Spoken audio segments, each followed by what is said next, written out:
Welcome to the Quick Response Podcast.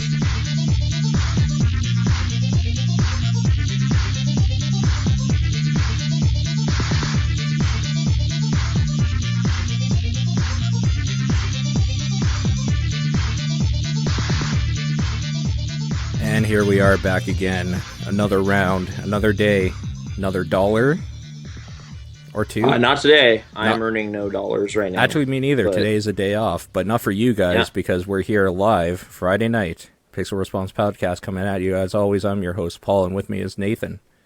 Hey, I got tea this time, so I have it's my going to be coffee. nice, relaxed. Yeah, we're just having kind of a chillin', mug-based thing. It's Starting kinda off awesome. the weekend the right way. Yeah. It's not a weekend yeah, for I me. think I so. work tomorrow. Yeah, my weekends are meaningless right now. I do have a weekend, but this week was just 2 days of regular working, which is kind of a little Tuesday, too light, Wednesday. you know?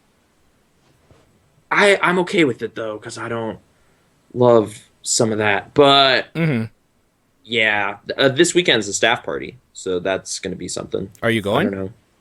I'm going because I think that might... I feel like I have unconsciously just been a sullen person at work in a way where I'm not, saying hi to everybody and all this. So I feel like I'm a bit of a prickly pear. So this might be a good way to kind of be relaxed and just hang out. I will say, people are way different outside of work than they are in work. So you might actually find a new friend, and then this podcast is dead. Thanks, Nathan.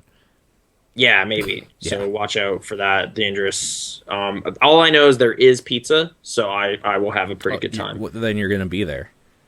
I'm going to be there. It's like, oh, there's free pizza? I mean, for anybody Where do I listening sign? right now, if you want Nathan to talk to you consistently at your own place of dwelling, all you have to do is order a pizza and tell him where you live. That's how you summon all it him. takes is like semi-regular pizza pies, and I will be in attendance. Barbecue chicken, maybe. That's kind of been my new pizza jam lately. I've been kind of digging that. I've gone just back because to the just sauce cheese. is different. I've just gone back to cheese. Just regular cheese pizza. Yeah, extra cheese, but just I've just gone. I used to do the crazy different toppings and stuff you would get from different places, and I think it became too much. I like having pizza the day after as well, and heating up some ingredients on a pizza. It's good when you get it, but if you can't finish that pizza or you want to save some ingredients when you reheat it don't reheat well. I found. Oh, okay. Is chicken one of them? No, chicken is fine. Specifically, I'm talking about fresh tomatoes. When you get something with freshly sliced tomatoes, reheating that is gross. Tomatoes heated up are just disgusting. So watch out for that, I guess. But I mean, other than that, pepperoni and mushroom is kind of my jam if I want taste. Pepperoni, mushroom. Yep. Yeah, I do mushrooms reheat while you're saying, or They're fine. Yeah, they're usually fine. Oh, the fresh tomato stuff, like a veggie lover's pizza in general, just doesn't age well. I don't know. They've been really unpopular at the last few pizzas brought to the store kind of thing, where it's just hey, we'll just throw some pizzas in the lunchroom. People can just enjoy those. It's just who keeps ordering this? Apparently no one wants it. We're getting asked how often do you eat pizza in a month? I don't know. I'm going to say twice. Over the course of we're probably at 3 times. Okay, maybe more. I can tell you why I know mine is because every payday, the Friday or whatever, when I get paid, if I'm working that night or that weekend sort of thing, there's nothing around my work where I can go and stop in. So I'll order a pizza and just have that. That's my lunch and dinner sort of thing, because I do the 10 to 12 hour shifts, right, when I work there. Yeah. So, Man, having finally seen the neighborhood in which you work, we had to go down there for unrelated reasons. It's just wow, there's just warehouses and this go-karting place. That was have you been to that go-karting place? We've been kind of we should go there. That sounds fun. No, you went to a different part of the airport than I work at. Remember? Oh, totally wrong corner? Okay, so for anybody that doesn't know Calgary, this won't mean anything to you, but I'm guessing you were up, you went up Deerfoot or whatever Yeah. and then went to Airport Trail, then turned right at the first set of lights, and there's like SunWest Aviation on your left, and then a big warehouse with Air Canada Cargo, Border Services, and Menzies Aviation there in that one building. Yeah. Okay. Yeah. We are completely on the opposite end of the whole airport, including the runways. We're closer we're closer to where, remember when you took the train up to West Winds to meet up with me that one day? We're about 5 minutes from there. Oh, okay. Yeah, so we're the other quadrant. Side. But I guess ultimately what I'm asking is, would you ever go go-karting at an indoor track? Yeah. But that's because I would go go-karting, period. I like go-karting. Yeah. All right, good. Go-karts, thumbs up and from Pixel Response. We'll bring shells and just start whipping them at each other. Well, I mean, that's like the joke thing that pops up every now and then. It's like, look at these guys. They showed up at the go-kart track on Reddit or something, and they're wearing Mario hats. And it's like, all right. It's kind of been done. Whereas, dude, if we just like Sonic and like that dude from Virtual Fighter, that's a deeper cut. Okay. Like, that's a weirder thing. So, or it's like we show up like Diddy Kong and like Whiz Pig. Okay. Just like, so we're serious. Let's do this go-karts. Up right, I think. I'll go as Big the Cat. And I'll go as Crash Bandicoot. You can go. Just like, no, Crash Bandicoot doesn't make sense. We got to go Sega All Stars. Nitro Racing. Kart. No, just Sega All Stars Racing. Oh, you want to do Nitro Kart? Then I'll go as Tiny. Whatever. I'm just saying, I guess other kart racing titles, like just kind of as weird and out there as you can get, like South Park Rally or whatever. Isn't there a game? So I'll just dress as Kenny, and you're just like, what? What does this have to do with anything? And you're just like, N64. You guys? I almost spit out my coffee. It's like snowboard kids. Like, okay, there's all sorts of weird. We got to be serious. We got to be completely serious for a second. Snowboard Kids is one of the genuinely greatest N64 games to play with other people. I've heard it's really fun. I never got to play it, but I was like, they're like surfing on a beach or something. Like they're snowboarding in wacky places that don't have snow, but it's still supposed to be really fun. It's really good. Is that Titus? Was that a Titus release? I want to say maybe. Sure.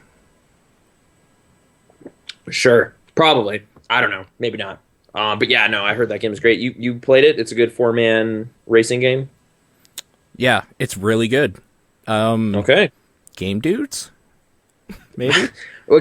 I guess we could keep adding like infinitely to list of games that we think are good. No, but see, okay, there's only one person I'm pretty sure that I know that has Snowboard Kids.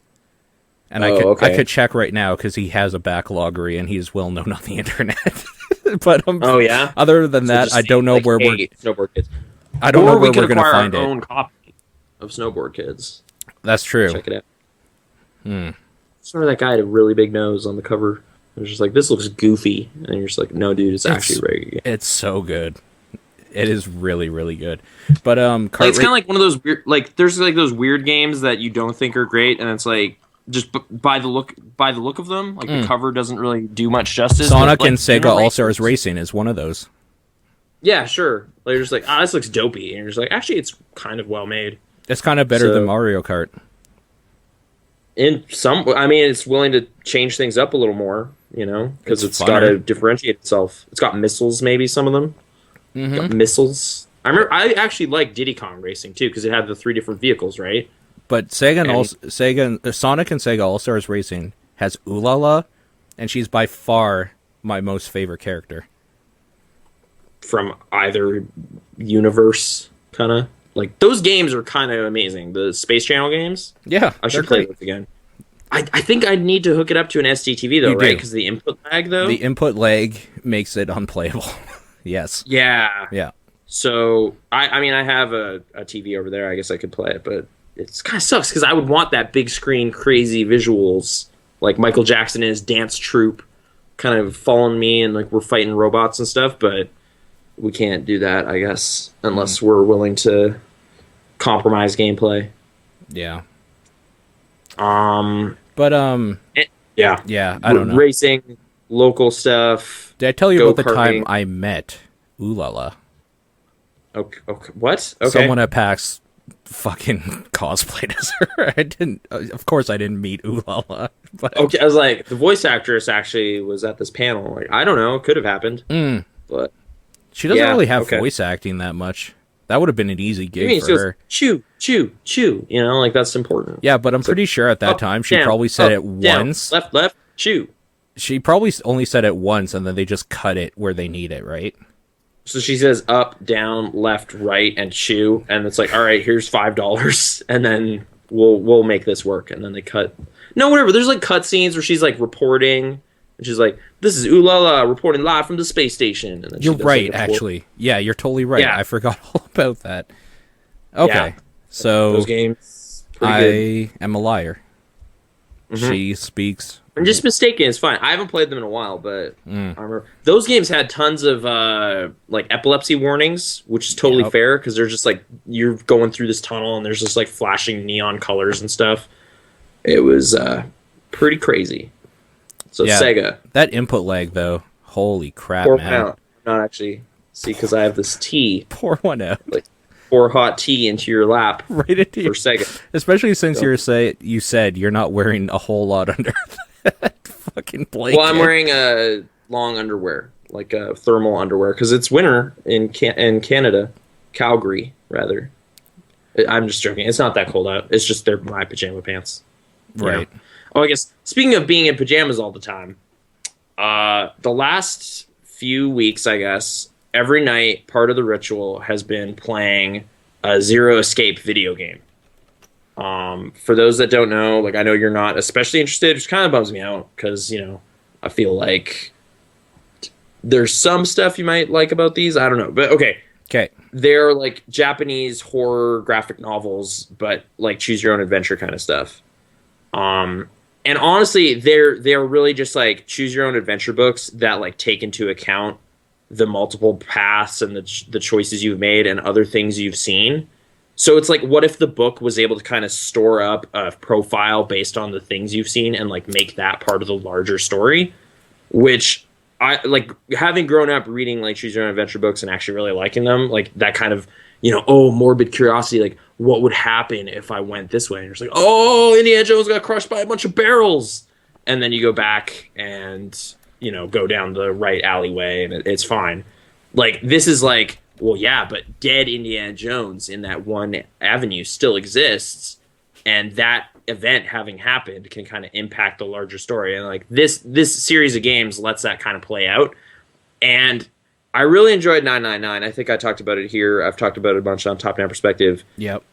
This one, Virtue's Last Reward, I was having a bunch of issues with because it just seemed like it was needlessly bloated, like just kind of, oh, well, this one has like 30 endings as opposed to 6 in the original. I was just like, all right.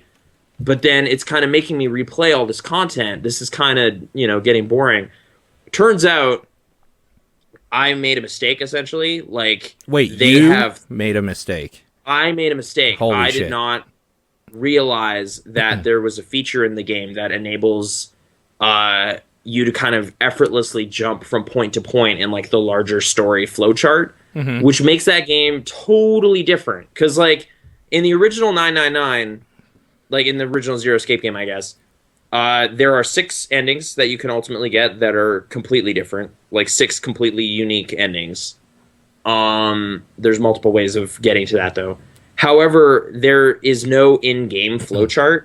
You just kind of are basically expected to look online and see kind of how the plot flows and make your decisions based on that. In the second one, they put the flowchart in there, and I was like, okay, well, that's kind of handy to have, like, you know, instead of having to go to a browser, I can just check in here. However, I didn't realize that you can also just select a plot, like a point, like a chapter on that flowchart and just go to it right away. So I was replaying it like I played the first game, which was skipping through all the story stuff, doing all the puzzles over and over again to get back to the branch, and then I'd make a different choice.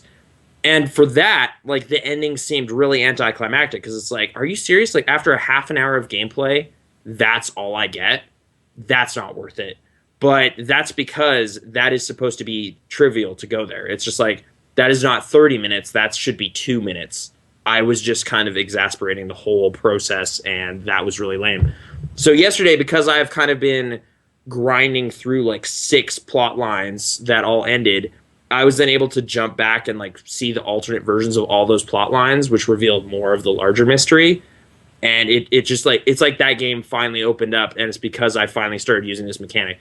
I guess maybe I wish instruction manuals were still a thing or something. Like, I can't believe I missed that this was a feature, but it's a game changer for sure, and I'm having a good time with it again.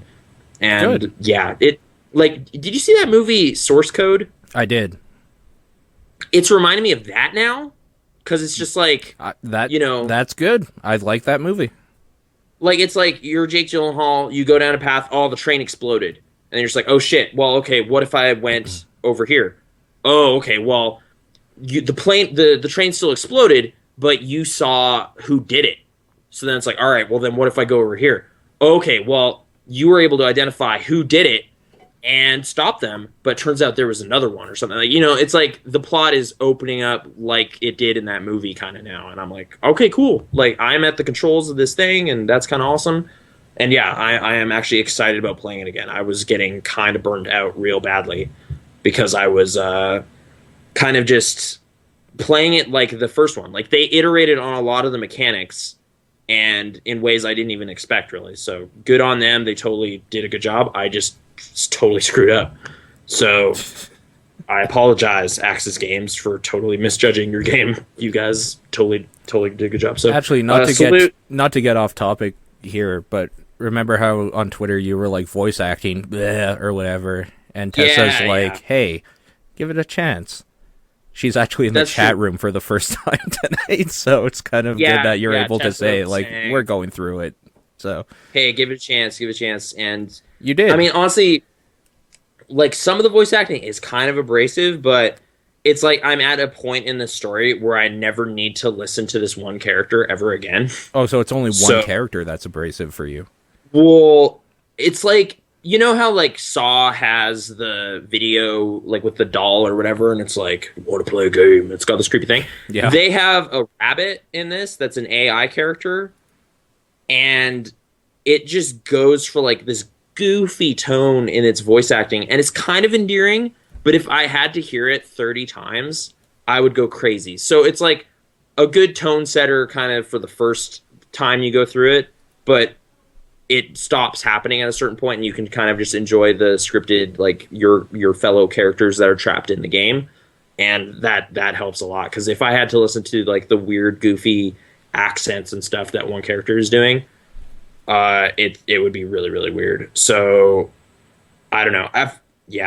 It's something. But anyway, hopefully those games get to continue. There's kind of talk right now as to whether the third one will ever come out, which is kind of unfortunate. Yeah. I'm told this one ends with kind of a cliffhanger, or at least a little bit of like a... I mean, the first game ends, but then there's kind of like a tease for the next thing. So I'm assuming it'll do that again, and you're just like, oh shit, there's something way bigger going on. And that's kind of cool. I guess I can get into a little more plot-specific thing, if you don't mind, if you'll indulge me for a second. I mean, me, I don't care. I know, but I can at least voice this here. The first game has all this kind of mystery about the sister ships of the Titanic, which I was like, oh, that's kind of a neat hook. Like, that's kind of a historical fiction thing. Like, I didn't actually know there were sister ships, and there in fact are. And then they kind of build up this fiction where, like, this weird collector bought them and whatever. And it's just like, oh, this is kind of neat. Like, this is actually, like, using real world stuff. And that's kind of making it this neat mystery. Sure. Whereas this one is just set in the distant future. It's like 2028. Okay. And they just kind of don't have a lot of hooks to, like, contemporary stuff. So I've been a little less excited about the core story, because it's just kind of like, well, yeah, but there's a bunch of bombs and there's like a virus. And I'm just like, okay, but like, that's not really, anything that ever happened. So I don't know. It's like, on that level, it's not as mysterious to me. It doesn't have like this weird conspiracy theory thing. So I don't know. It's still good. I'm glad it's starting to pick up and like get more interesting, but it sounds like it's more like you need a little bit more motivation from this one than you did the first one, just from the get-go. Yeah, whereas the first one I was like, oh man, I can't wait to see where some of this goes. And then this one is more kind of, All right. Well, I like this series. I'm starting to like some of these characters, so I guess I'll see what's going on. Like, there's less of a drive behind this one a Okay. bit. For it's. So I'd does it still feel say slower because of that? it. Maybe it's just like it feels bigger. Like I think the plot Hmm. line is just longer this time. So So it just generally feels slower because of that, but not because its yeah, pacing is bad. it's like I feel like maybe I have like just crested the hill and we're starting to pick up some momentum, like some of the stuff going on. Like it's just like, no, we might actually fix the problem here. We're getting close to like solutions, and you're just like, okay, cool. And again, it being like that timeline hopping feature totally lets that happen. So I guess for anyone who hasn't played it, just know you can jump to points on the timeline. Make sure you do that. It's really helpful. Yeah, you Um, figured that out yeah. last night, right? You were saying? Last night, Yeah. I've played it for like 15 hours and then figured that out. So, like, probably 5 of those hours didn't need to happen. Like, that was just me grinding through the same content again, And which that's was why just you were like, being a little bit like, oh, this is so yeah, I was just. starting to lose it. I was like, are you serious? Like, why would they make you do that? It's like, oh, they didn't. You made yourself do that. They don't, like, prevent you from doing that. So you can have a bad time if you want, but it was kind of on me. You So, can have a bad time if you want. yeah. Which you usually want to do, I should say. You're known for wanting to have a bad time I in know. your stuff. Just Which is why you seeking like out. bad stuff, like Spring Breakers. Yeah, that's why I elected to watch Spring Breakers again yesterday. And Did you actually? Yeah, I watched it again. Okay. I really like it. Like I know I've said I think before where it's like I like how crazy it is, or I like how silly and like it's just flipping you off the whole time. I think I like genuinely like some of the things it has to say, Okay. and I don't know. Like I like how it uses repetition. Like it repeats itself a lot. Yeah, Like there was a you have scene said that. where it's just like, you ready to do this? You're fucking scared, aren't you? Yeah, you got me. I'm scared. You ready to do this? You're scared, aren't you? Fucking scaredy cat. And it's just like, what? Like, it's just like repeating basically the same conversation between James Franco and the two girls, like for like 5 minutes before they go on like the final journey to Gucci Mane's house to shoot him, which I love that happens. He's got an ice cream cone on his face. And like, just that there's a scene where the gangster is sitting there with a baby on his knee, and he's like, he's taking food in my baby's mouth, and he's like, there's literally a baby there. It's so stupid. But yeah, it's just like there's just this gang, and then they're playing this like orchestral version of a Skrillex song as like they're shooting all these like gangsters effortlessly. Like it's just like two girls with two Glocks or something, and they wipe out this whole compound. It's just like it's like the greatest Hotline Miami level ever. I don't know. It's so great. I don't like that music video bit too. The Britney Spears song with they're just dancing around with these guns and like just really it seems like it Do you didn't remember seem that what song was it? it's not one of like the big singles, you know? Like they also sing Hit Me Baby One More Time earlier in the movie when they're just drunk and messing around. As But girls are known to do, just all the time.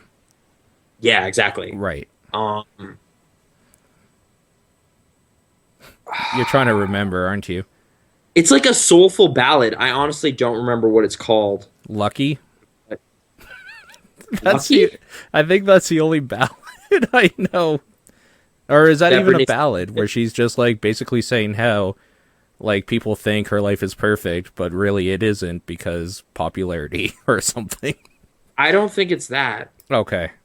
It's like sort of how it sounds is in my head, like the piano riff and stuff, but I can't approximate that in my brain, like with my mouth or whatever. So just watch that clip or whatever. Just watch Spring Breakers, basically.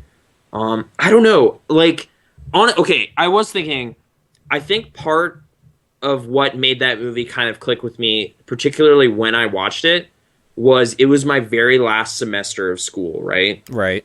And I'm watching this story about these students just kind of being like early in their schooling career, like post secondary, being like, what is the point of this? Like school sucks. Let's just go cut loose and do some dumb shit. And I'm just like, I am at the point where like I went the other path. Like I didn't do that ever.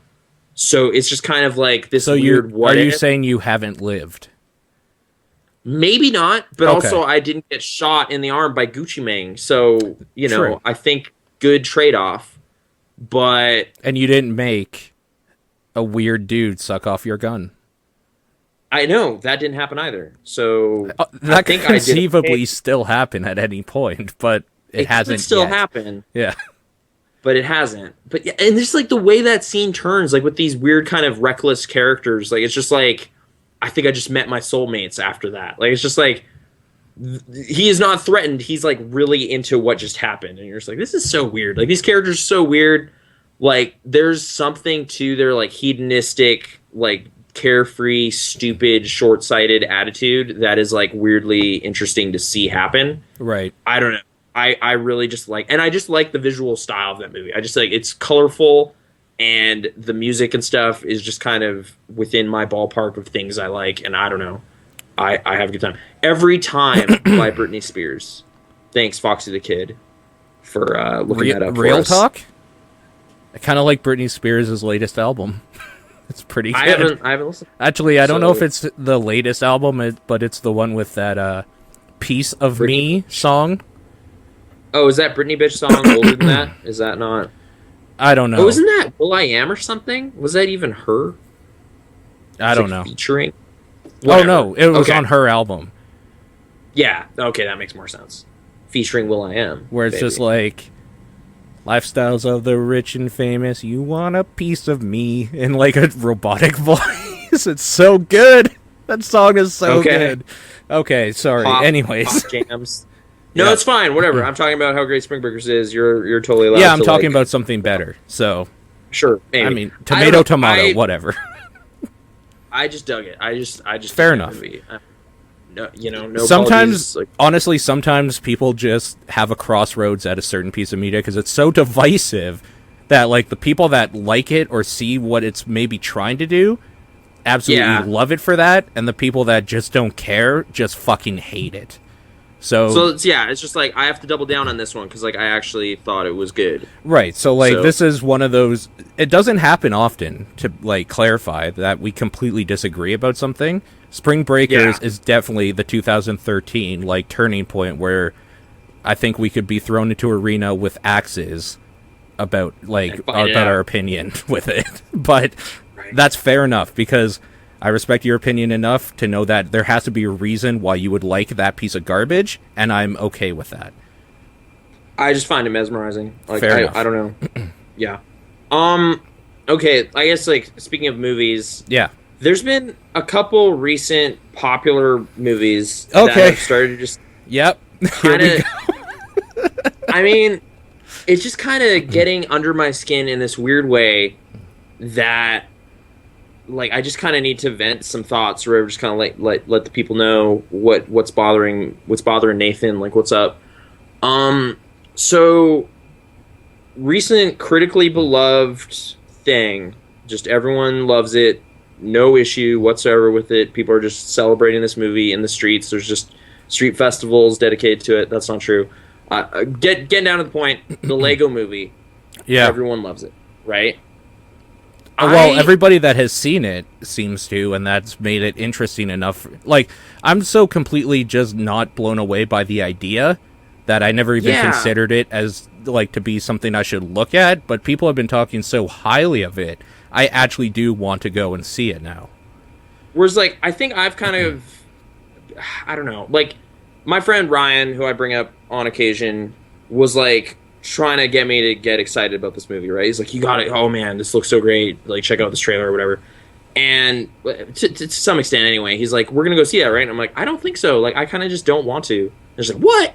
So, I don't know. I can't get over this mental hurdle with that movie where it's like, this is just so weird to me that there's this brand that is so beloved by everyone that they are willing to pay to see the commercial for it, essentially, right? Yeah. Like it's like that just seems like that goes a little far in a weird way. Like it's just like and you know, I've had people kind of explain to me on Reddit and whatever, like it's just like Dude, every movie is just marketing in a way. Like, For every sure. Disney movie that comes out, they're selling tons of toys. Transformers comes out, they're selling tons of toys. Except Like, it's Spring all marketing. Breakers.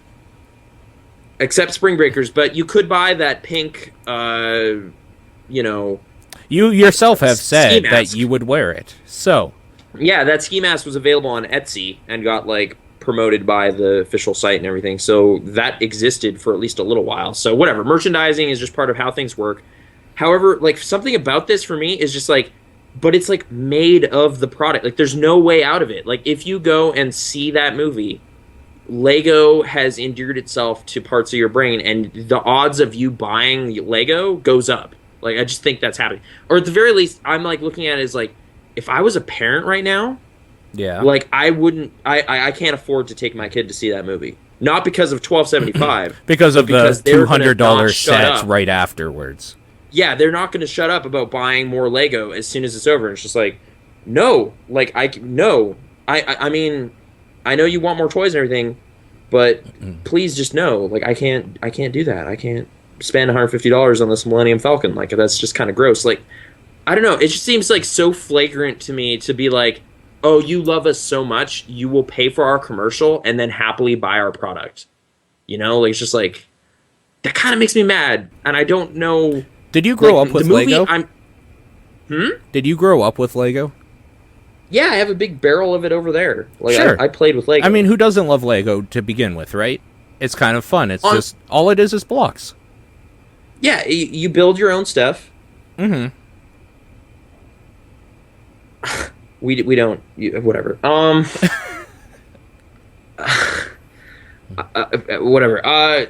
Yeah, sorry, there's some sidetracking business about parenting going on in the chat. Yeah, not About a problem. But, like, not becoming we both grew up with Lego, then. Like, yeah, That's we what grew I'm... up with it. Mhm. I know, but it's just like they've managed to endear themselves to a large enough stretch of people Okay. that it's just like at some point they can just totally roll over everything, because it's just like, not only do the kids of today like it, but their parents like it, and their parents like it. So we own everything going forward. Like, we can just put something out and people will just be stoked, and we'll just put a new license on it and people will be stoked. Like, we can just make money forever. So the main And, problem you're having is that they're basically a monopoly. Like, yeah, on, they like... can easily Mhm. just keep growing exponentially and just own more and more and more and more. And it's just like, these people are like greed incarnate, yet everyone is just kind of praising their latest endeavor. And it's just like, I don't know. To me, it's like it's like not impressive, like the cast or like the licenses they managed to put in the movie or the budget or anything, because it's just like, that's nothing to them. Right. Like, this is like, of course they could hire great directors, keep it in development long enough until it's polished and just slick as hell. Hire all the latest, greatest comedians to kind of be voices in it. Get Will Ferrell in there for like a couple days to film a live action segment or whatever. Like, they bought themselves a good movie. I'm sure of it. Right? But Well, I mean, how could they not? They have all of the money. Like, you can't miss. You have all the money in the world to make it work. Like, just make it happen, and they did. And it's just like, I don't know if I want to pay to see that. Like, it's like, that's the thing with me. It's like, this is an ad. Like, this is an ad. I shouldn't have to pay to see it. Like, I am submitting myself to your branding for like an hour and 40 minutes. Like, normally the way this should work is you are trying to entice me to see that, and this Sure. time it's going the other way. It's like, fuck off. I think A little bit. like, thousands and thousands of hours that the editors probably put into making it all a reality, and the artists behind it probably would call it a little more than an ad, but I mean, maybe you have Whatever. something. Like, it's not like ads come out of nowhere. Like, people have to direct ads. There are Yeah. good ads. Like, whatever. I'm saying, it's like, it could be the best toy commercial ever made, but it's still a toy commercial, and people are talking about it like it's actually just a great no qualifiers animated film. And like, it's just like, I don't know. I That's guess a I little don't weird to see me. where the toy commercial thing is in your mind, because I just see it as like they're using this product that's already so well known to make a movie. Like, if anything, I think it's kind of cheap and easy to just cash in on something so well known through generations upon generations for a movie. Like, kind of an easy cash grab, because it's like, oh, we're just going to make a movie with like Lego stuff because everybody knows the brand and like the look of it and everybody has fond memories of it. I guess I don't see it in the way you see it, as like almost punching consumers in the face with nostalgia in order to make them buy more stuff. But yeah, I don't know. Like, You might be onto something. I guess I just don't see it that way. But well, I don't know. It just seems like the core reason for this existing is we want to sell a lot of Lego. Like it's not like we is it we though? need to Because tell they were going to sell a lot of Lego to begin with. They always do. Well, of course, there's no. I mean, whatever. They sell a lot of Lego all the time. All they need to do is like, hey, that other giant movie that comes out, we have Lego Hobbit. Go buy it. And you're just like, okay. Like some set of people will just do that. Whereas it's like, now they don't even need an outside license to do it. They're just like, our license is the thing, and now we have characters we made. So are you saying it's going to be gross when it's like 100%. Buy Lego sets based on the Lego movie? Sort of thing. There are they exist already. We got a giant shipment of Lego Movie Lego in like a couple days ago, and I received all of it. But see, the gross part about that is that it's just like go buy the set based on the Lego Movie or whatever. It's like that's literally just a box of Legos. That's all it is. There's like should be nothing special that separates it. It's like everything you could do with one of those big like castles or whatever back in the day. That would be full of Lego blocks. You could do like recreate that movie with that. So I find it funny, if anything, that they're selling Lego movie sets. But that's fine, whatever. Yeah, whatever. I'm seeing some kind of stuff in the chat about how it's like, well, they kind of are meta about it. Like they talk about using the Lego in ways that aren't prescribed in the instructions or whatever, and like. I guess I've found, like, Lego was always most fun to me when it's just you are building some random stuff. But then it's like, if you just boil it down to, like, this is a play set that you were supposed to construct, it's basically a model kit, and that's not fun. Like, that's not an especially you fun just thing. pissed off Marshmallow. What do you mean? He's the model kit guru, remember? Model build. I was never into building models. Like I kept getting them. Oh, really? It's like, here, build this car, and you're just like, I don't want to do that. Okay, so just in general, right there, we diverged in our childhood because I liked model kits. Not so much the building of them, but back in those days, like I'm fucking 100 years old here, but back before everything was like we got to watch out for the kids and you can't use like the liquid cement and epoxies and stuff like that. That's how you would put a model together with like the glue that would basically like glue your fingers together and make you a mutant if you used it wrong. And I liked that process. I liked the process afterwards of priming it and then painting it and doing all that. See, this is why like Warhammer, if I started getting into it, would be dangerous because it would tap so deeply into a childhood thing of mine that I would just be destroyed financially. So, like, the model kit thing doesn't bother me. I kind of like that part of the Lego sets myself. The problem with me is that I've been moving a lot in the last couple years from place to place, and I don't want to carry a whole shitload of Lego stuff with me everywhere I go. So, that's my issue with it, but... Sorry. Yeah.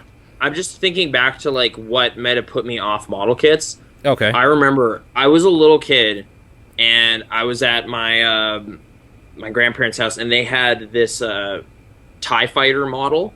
And I was like, oh, man, that's so cool. That's so cool. I'm going to play with that. And they're just like, oh, man, look at how much Nathan loves this. Like, you can have it. Okay. I got home with that thing, and almost immediately it broke. Like, I was, like, flying around playing spaceships or whatever, and then it's just, like, snap, and you're just like, oh, what? Oh, man. Like, it's like those things are designed to be looked at, not played with. Yeah. And that just bummed me out. I was just like, oh, I broke it. I broke the wing. And it's just like, yeah. See, I was always the kid that would Why does this exist then? I was always the kid that would like have my action figures, right? And I would play with them a little bit.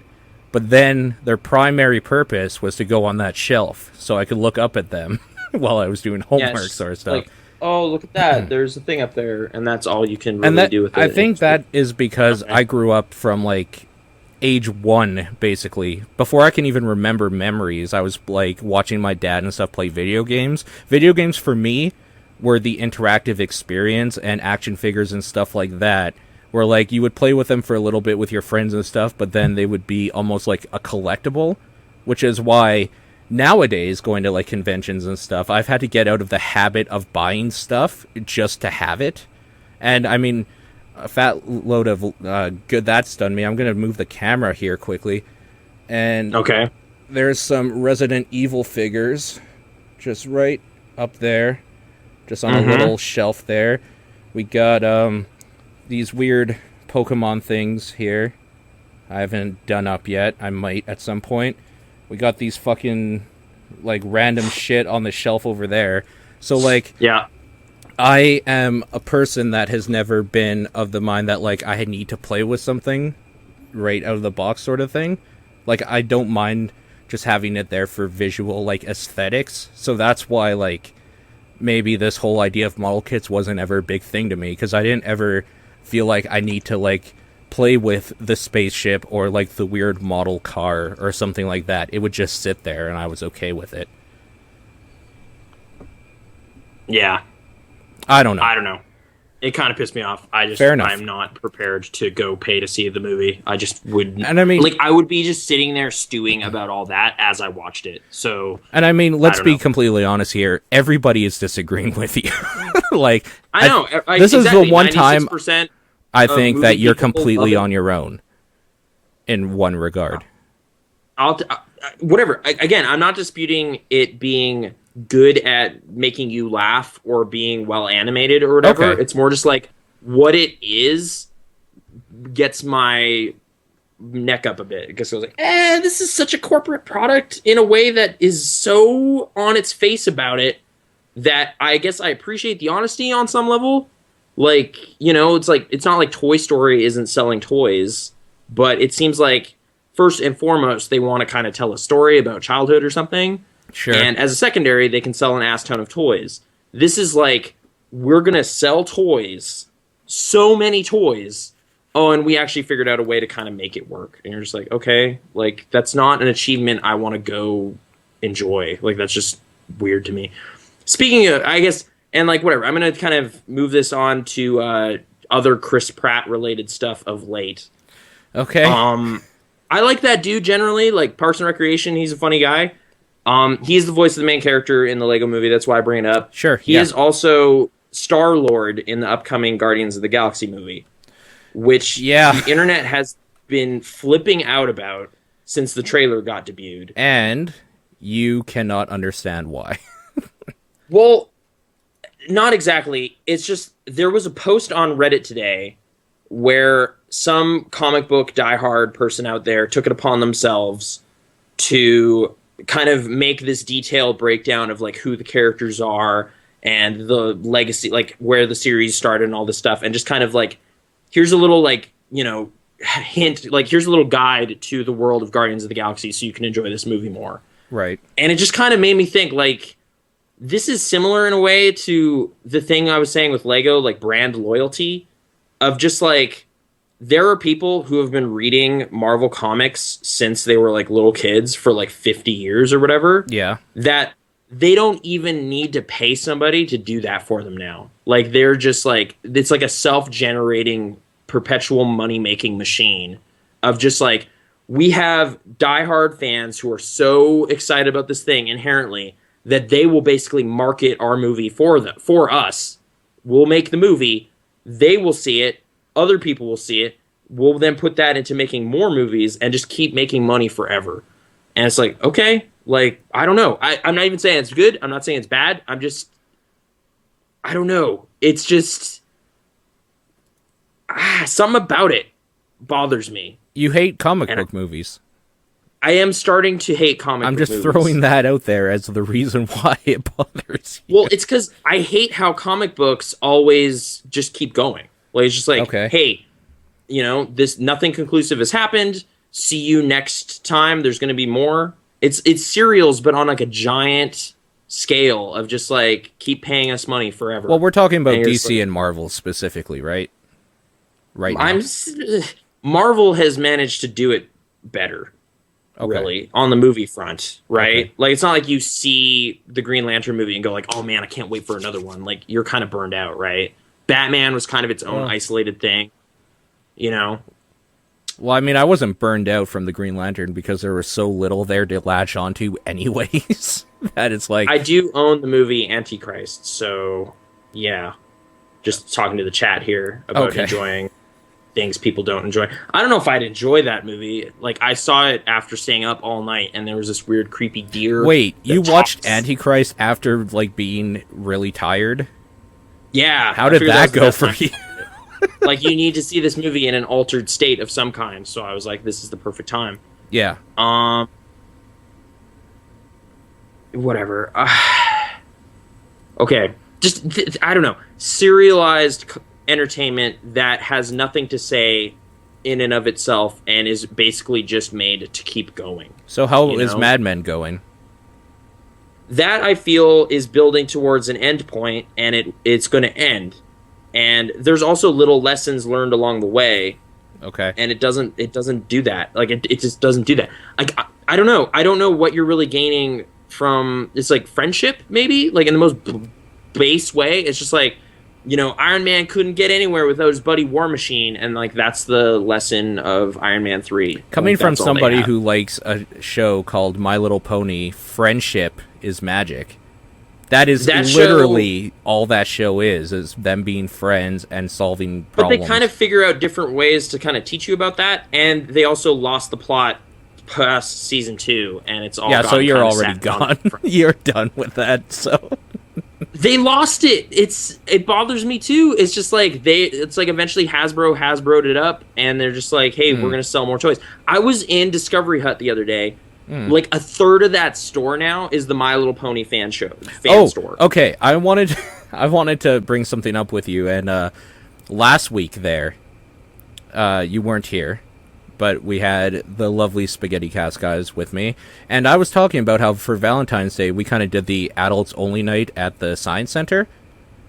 And how underwhelming the Science Center has become from what I remember it used to be at its old location. Like, the new location is bigger and better, but they don't seem to have as much focus on stuff that's actually sciencey or cool. More just kind of like, I don't know, weird stuff about, like...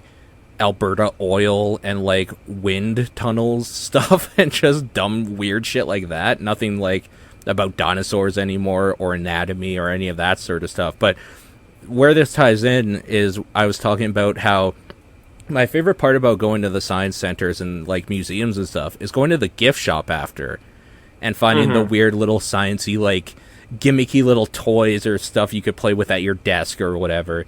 And I wanted one of those like magnet things, which is just a bunch of magnetic balls that you can put into like different shapes or whatever you want to do with them, sort of thing. And instead of finding the cool little gimmicky sciencey things, I found Minecraft stuff, like creeper dolls and shit like that. And I was just like, first of all, Minecraft has nothing to do with science. Let's just get that straight out there. It is a video game where you build stuff. And it has nothing to do with, like, furthering how you think about the world or, like, physics-based stuff or anything like that. Even information, like, there's no sciencey stuff with it. It's a decent video game. I like it, and I have fun with it in the same way I used to have fun with Leggo. But why is this place selling me a creeper doll? Like, it's a science center. And then I realized that everything these days is geared towards just selling stuff with a label on it that kids like. Sure. Like, it's just like, this is what kids want right now, that's what we'll stock, and that's what we'll sell, and then we can stay in business. And it's just like, that's just kind of sad. Like, I don't know. Can't science just kind of exist on its own? Like, shouldn't this be more important than that? But it's all part of the same thing. Like, we have a bunch of Minecraft related junk at our store, and some of it just doesn't sell. Like, people just apparently don't want iPhone covers with a creeper face. I don't know. I would have thought that would be a thing people would be into, but I guess not.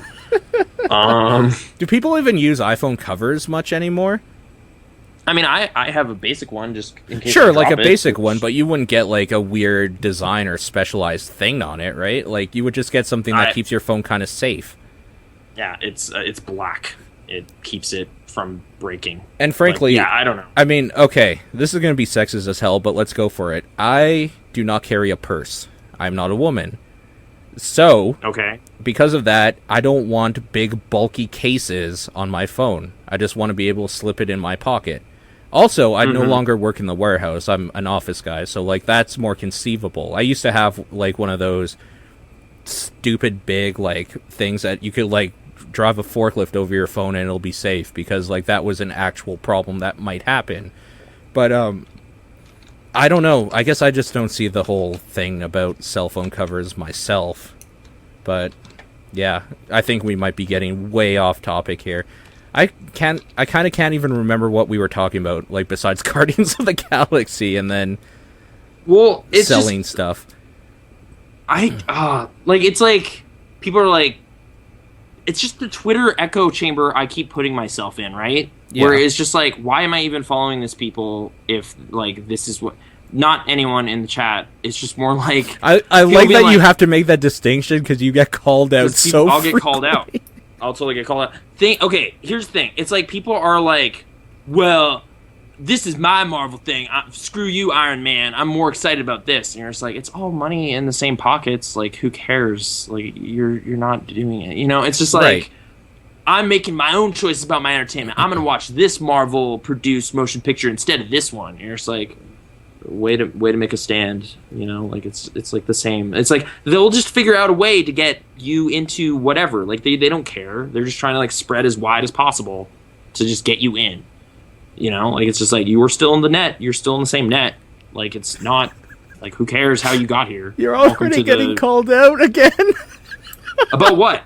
I don't even about Twitter. I don't even know anymore. I think people just like calling you out. So okay. I don't know. We're transitioning from topic to topic. Nathan, how does it feel to be the internet's most hated man next to Total Biscuit? It's not that. You stressful. and John Bain just on the top there, taking all the criticisms. We're just getting what?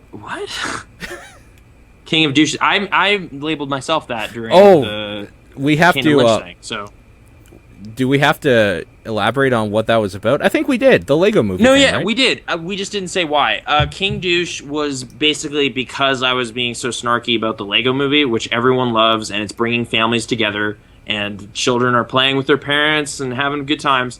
I'm just like the grouchy guy about that. Like, I'm just like, you're all just part of the system, man. It's just sheep, man. They're just like grouching over in the corner. Yeah. And I don't know why. Like, it's not like I consciously was like angry at the whole thing. It's just like that it is being so universally praised is just like, why isn't anyone just kind of being like, well, there's a couple people, but they're getting yelled at. Like, there was a negative review on Rotten Tomatoes that basically says everything I just said. Like, it's just like, how much is enough, Lego? Like, you're just kind of marketing yourself now and just selling your, like, what's going on? And the comments in that review are just like, you suck. Did you even see this movie? And you're just like, look, the guy isn't saying it's not funny and well made. It's just gross in its very essence. So of just bother existing somebody. Sort of thing. Yeah, this shouldn't be, you know? Like, it's like, I don't know. Like, it's like such a fundamentally, like, commercial enterprise thing that it's like, you know, if that doesn't bother you, that is fine, but it also means they won and they have successfully marketed to you and you are just part of it, like, in their little basket. And that's fine. Like, I'm in Nintendo's basket. I jumped in there when I was young, and they will put out stuff, and for the most part, I am kind of on board.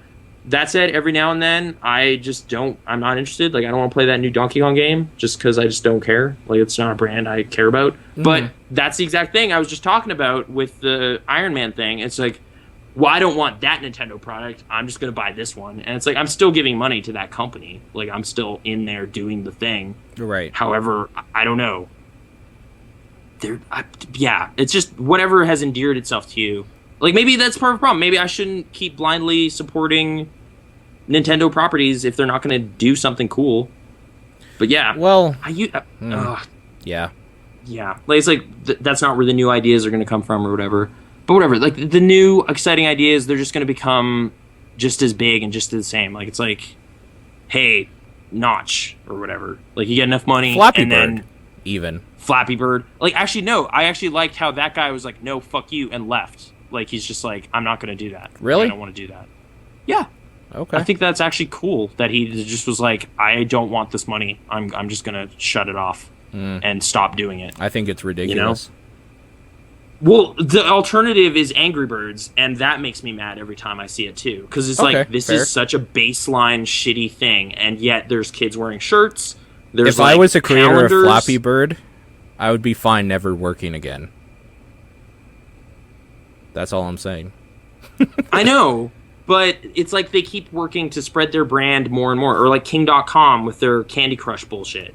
Like, it's just like, at some point, you're just that a bully. is not even in the same realm of what the other things we've been talking about. They're batshit insane. They've been way worse about it than They're Angry Birds crazy was. people. Like, they are... But, I mean, the core ideas behind Angry Birds were kind of derived from other stuff and kind of just stolen, like, seems to be the case. Like, it's just, like, the physics model and whatever. Like, it's just, like, there's things that are problematic there. Anyway, I kind of just wanted to, like, elaborate more on the My Little Pony situation. Sure, Just yeah, let's go back. That's getting kind of, like, traction in the chat and whatever, and it's just like, I understand that is Hasbro property that is obviously a very corporately interested entity that just wants to make money, and that's all they really ultimately care about. Every company in the world just kind of wants to make money. Let's not pretend that a company wouldn't exist if they didn't make money. They don't care what their product is, they just want those dollars, and they don't care how it happens. Fair enough, yeah. But I feel like at the beginning point of the new series, like, there was actually a good creative initiative that kicked it off, and that's what I got excited about. Okay. Like, Lauren Faust was like, we're going to actually use this show that kids are going to be watching every Saturday, because that's just kind of how things work. Yeah. We're going to try to actually teach them some things that empower themselves and make them want to kind of improve their network of friends and do cool stuff. I have gone on record that, like, I mean, I watched a bunch of that first season or whatever by your, not your request, by your recommendations, because I wanted to kind of see what was going on. And I have gone on record many times, and I will stay on record as saying that what I originally saw, like, if I had a daughter, I would be totally into them watching it. Like, I didn't find anything interesting myself through it, but I could definitely see that there was something worthwhile there for, like, if I had kids, sort of thing. Like, okay, thanks, I guess. I don't know. I agree. Like, I thought there was something there, and that's what I got really, really excited about. And then, as it went on, after she left, like, it seemed like there is more and more kind of just, what is the point of the story? Like, what is the lesson in this one? Like, it's getting less and less apparent. It just seems like there's a lot more fan service. There's a lot of just kind of universe expanding stuff that seems to me more like the Hasbro influence of just, can you make like a whole other line of toys a thing? And okay, it's like, there are crystal ponies, and now we are selling the same ponies with glitter on them and making more money. And you're just like, this is stupid. Like, it's like there are like things where it's just like, this whole story arc in this season is not for any reason other than to keep selling toys. Like, this is apparent that this is no longer what I wanted. Season 1 is just like, each episode almost has like a, I don't want to say like a, whatever. We were talking about Wishbone just before the show. Like, it's like each show has a point. Like, it's just like, this is a specific thing and it's done. And then it's moving on. And they kind of slowly build to like just a general, hey, we're learning more about each other and that gives us like power or whatever. And it's fine. I don't know. They lost that at some point, and like, so now it's like the point of the story of an episode is how Pinkie Pie got this new hat that you can now buy for $4.99 at your local Toys R Us sort of thing. Like, just some weird, like, where they were trying to do something a little bit before. Now it's just like, no, now we have new friends, and you can go buy them at $19.99 per one at your local store, sort of thing. Like, is that what you're getting at? Well, they went just like, way honestly, too commercial. The one is like, the one I'm specifically thinking of is like Twilight changes forms, and they're selling that now.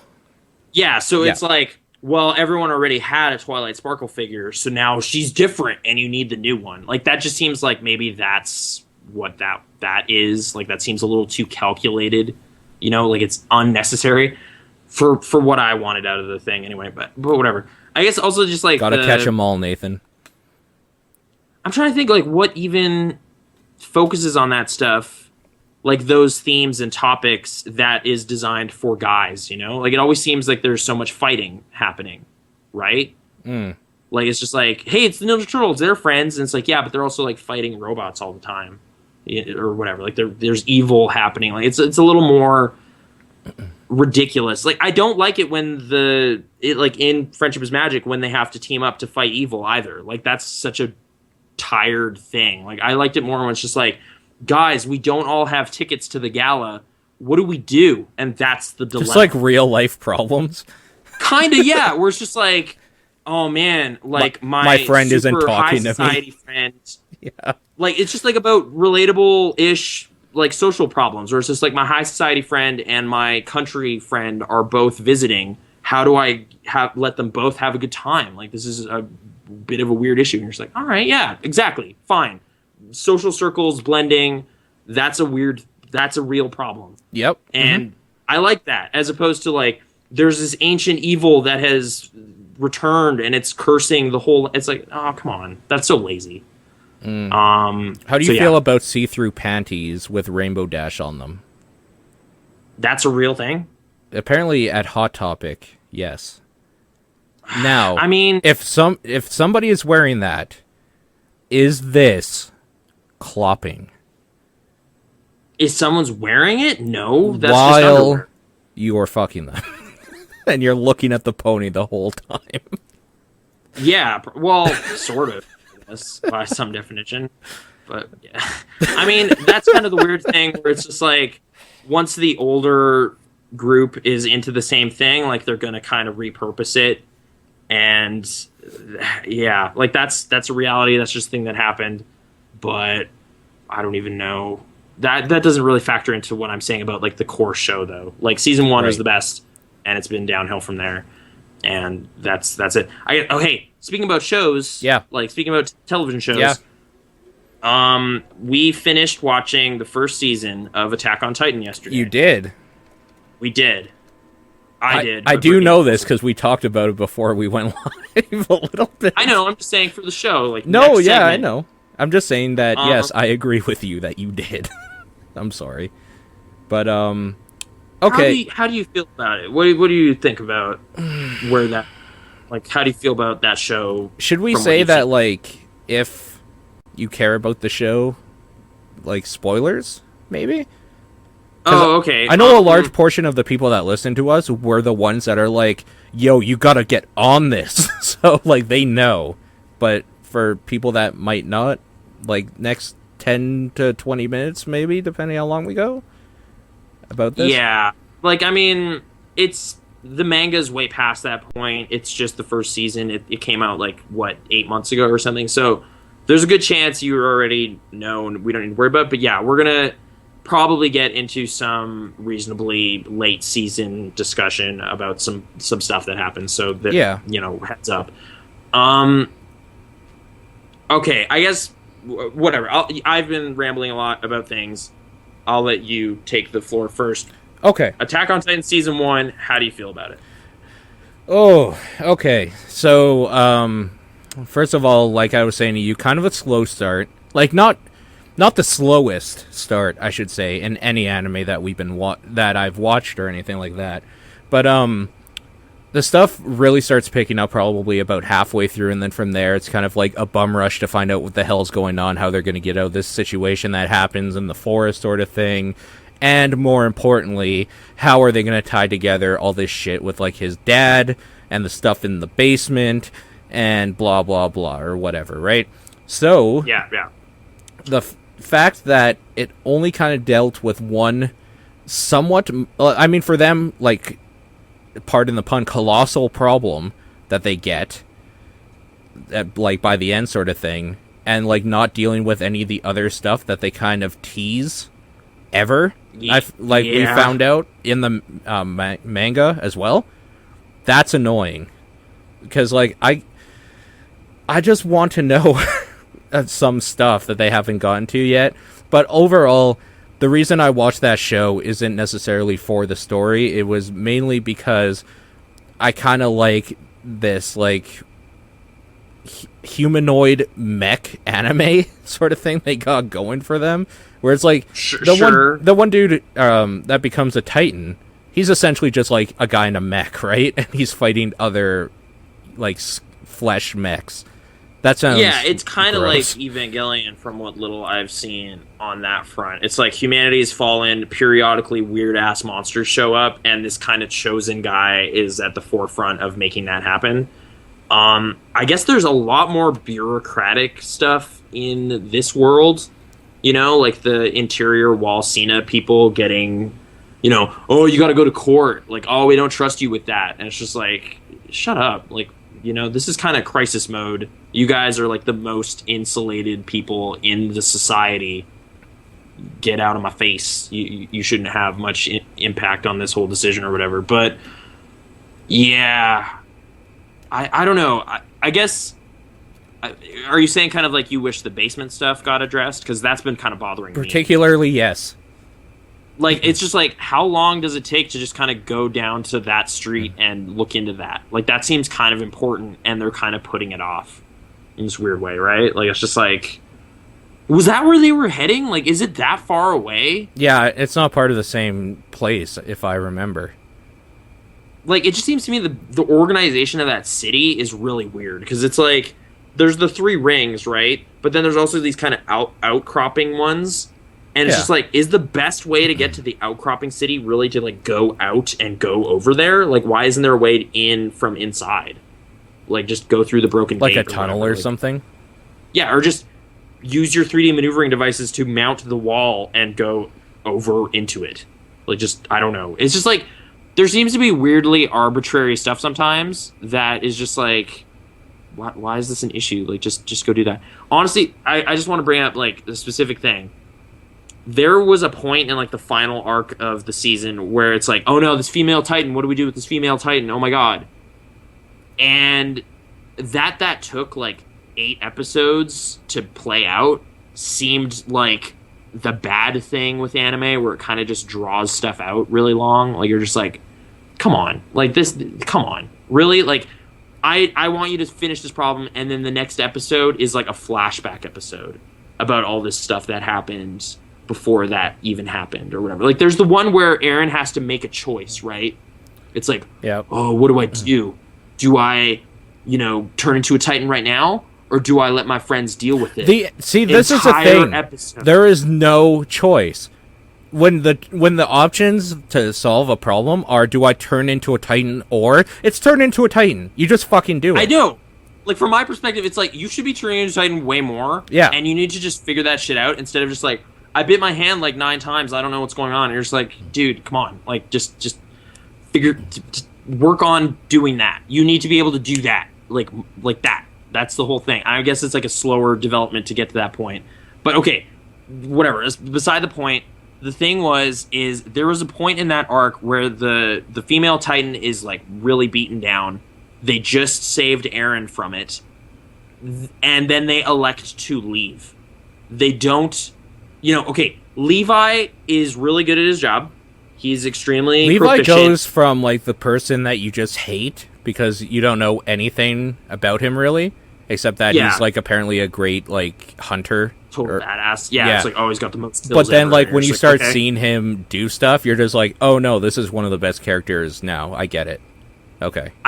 You're right, but it frustrates me no end that he just doesn't take care of all of it. Like, he could have gone back and just been like, I'm going to slice out whoever is in this female Titan right now, and we'll just take care of it. Because, like, it's already down and out. I was already on its head, pulled this thing out. Its arms are all chopped up, and it's just like, no, you know, whatever. We just got to go. And you're just like, why? Like, if you are this powerful, just deal with it right now. Like, I don't understand. Like, that just seemed like arbitrary plot padding kind of stuff, because then it gets to betray them in the city and all this shit. And you're just like, this didn't even need to happen. Like, you could have dealt with this 3 episodes ago. Like, it's like they were treating a big plot reveal like they were treating a plot reveal as like the big thing for the end of the season that I felt could have been dealt with like 4 episodes earlier. So I don't know. Okay, it's starting to get to this point where it's like reminding me of issues I have with video games, where it's like in a cutscene, a character is capable of crazy over the top shit, and then when you're playing, they can't do anything, and they can't take a bullet either. So yeah, it's like in the world of this anime, it's like characters can do crazy over the top, amazing shit, but only if they have gone through like a lot of emotional stress for like several hours before it happens or something. Like it's like Mikasa sucks at fighting unless Erin's in danger, and then she's amazing. She can't be stopped. Or it's like Levi, he's amazing at fighting, but only if it's no. like I mean, Mikasa is good all the time. It's just that I don't think she has as much motivation, because her main thing is like, oh, this dude, like this fucking dude saved my life. I gotta make sure everything's okay. Like that. Yeah. Like, so then, like, she goes into hyper mode sort of thing. But like, she's never bad. She's still the best in her class or whatever.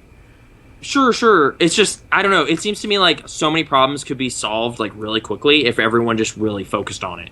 Like, it's just like Armin is super great at like figuring stuff out, but then he kind of just doesn't until it makes sense. Like, it's just like, oh yeah, I knew who the traitor was a week ago. And you're just like, okay, like why didn't you deal with that? You probably could have fucking said, like, why didn't you say something to somebody and we would have sliced her head off? Yeah, like, it's just like... yeah. Or, like, whatever. Even, like, the way they leave it at the end of the season, it's like they give her an opportunity to kind of, like, hide from them. And you're just like, God damn it, are you serious? Like, I thought next season we could immediately start torturing Annie and figuring out what the fuck is going on. But instead it's like, no, she's in a crystal cocoon now. There's nothing we can do. And you're just like, yeah, it's because you guys suck. You're all, like, super slow to act all the time. Like, it's just like... But see... Oh, I saw that it was Marco's equipment. That's kind of realistic, though, because when shit's going down in real life, the governments and stuff are always just like, well, we gotta take the slow approach, you know? We gotta make sure... It's like, no! Fuck that! Take a gun, put it right between that bitch's eyes. That's what you do. Just, yeah. Act first, get permission after the fact. It's just like, hey, we made a major breakthrough for humanity. We captured a living titan. And this is coming from the Canadians here. We're not even American. Like, we're all about diplomacy, but in this kind of like post-apocalyptic type scenario where things are already really bad, you need to just go for it. Like, it's just kind of like really frustrating to see super powerful characters kind of be at the beck and call of totally new, like just ignorant insider rich people or whatever. Like that guy that Pixis was arguing with, it's just like, this guy sucks. Like, just like whatever. Like, this is like high stakes stuff. Just kill that guy. Or like there's those two guards that are like selling stuff to the outsiders or whatever. Like, they kind of deal with them in the last 2 episodes. Just like, you should just kill those guys. Like, whatever. Like, whatever. This is high stakes. This is the end of humanity. They should just be dead. Don't get pushed around. Right. Just freak out. I don't know. It's weird to watch. It's like the Hulk getting pushed around by jerks, and he just kind of deals with it. Like, it's just like, just crush those guys. I don't know. But, you know, Marvel property, bringing it back to another thing that I have issues with. But anyway. What is the girl's name that's like studying them?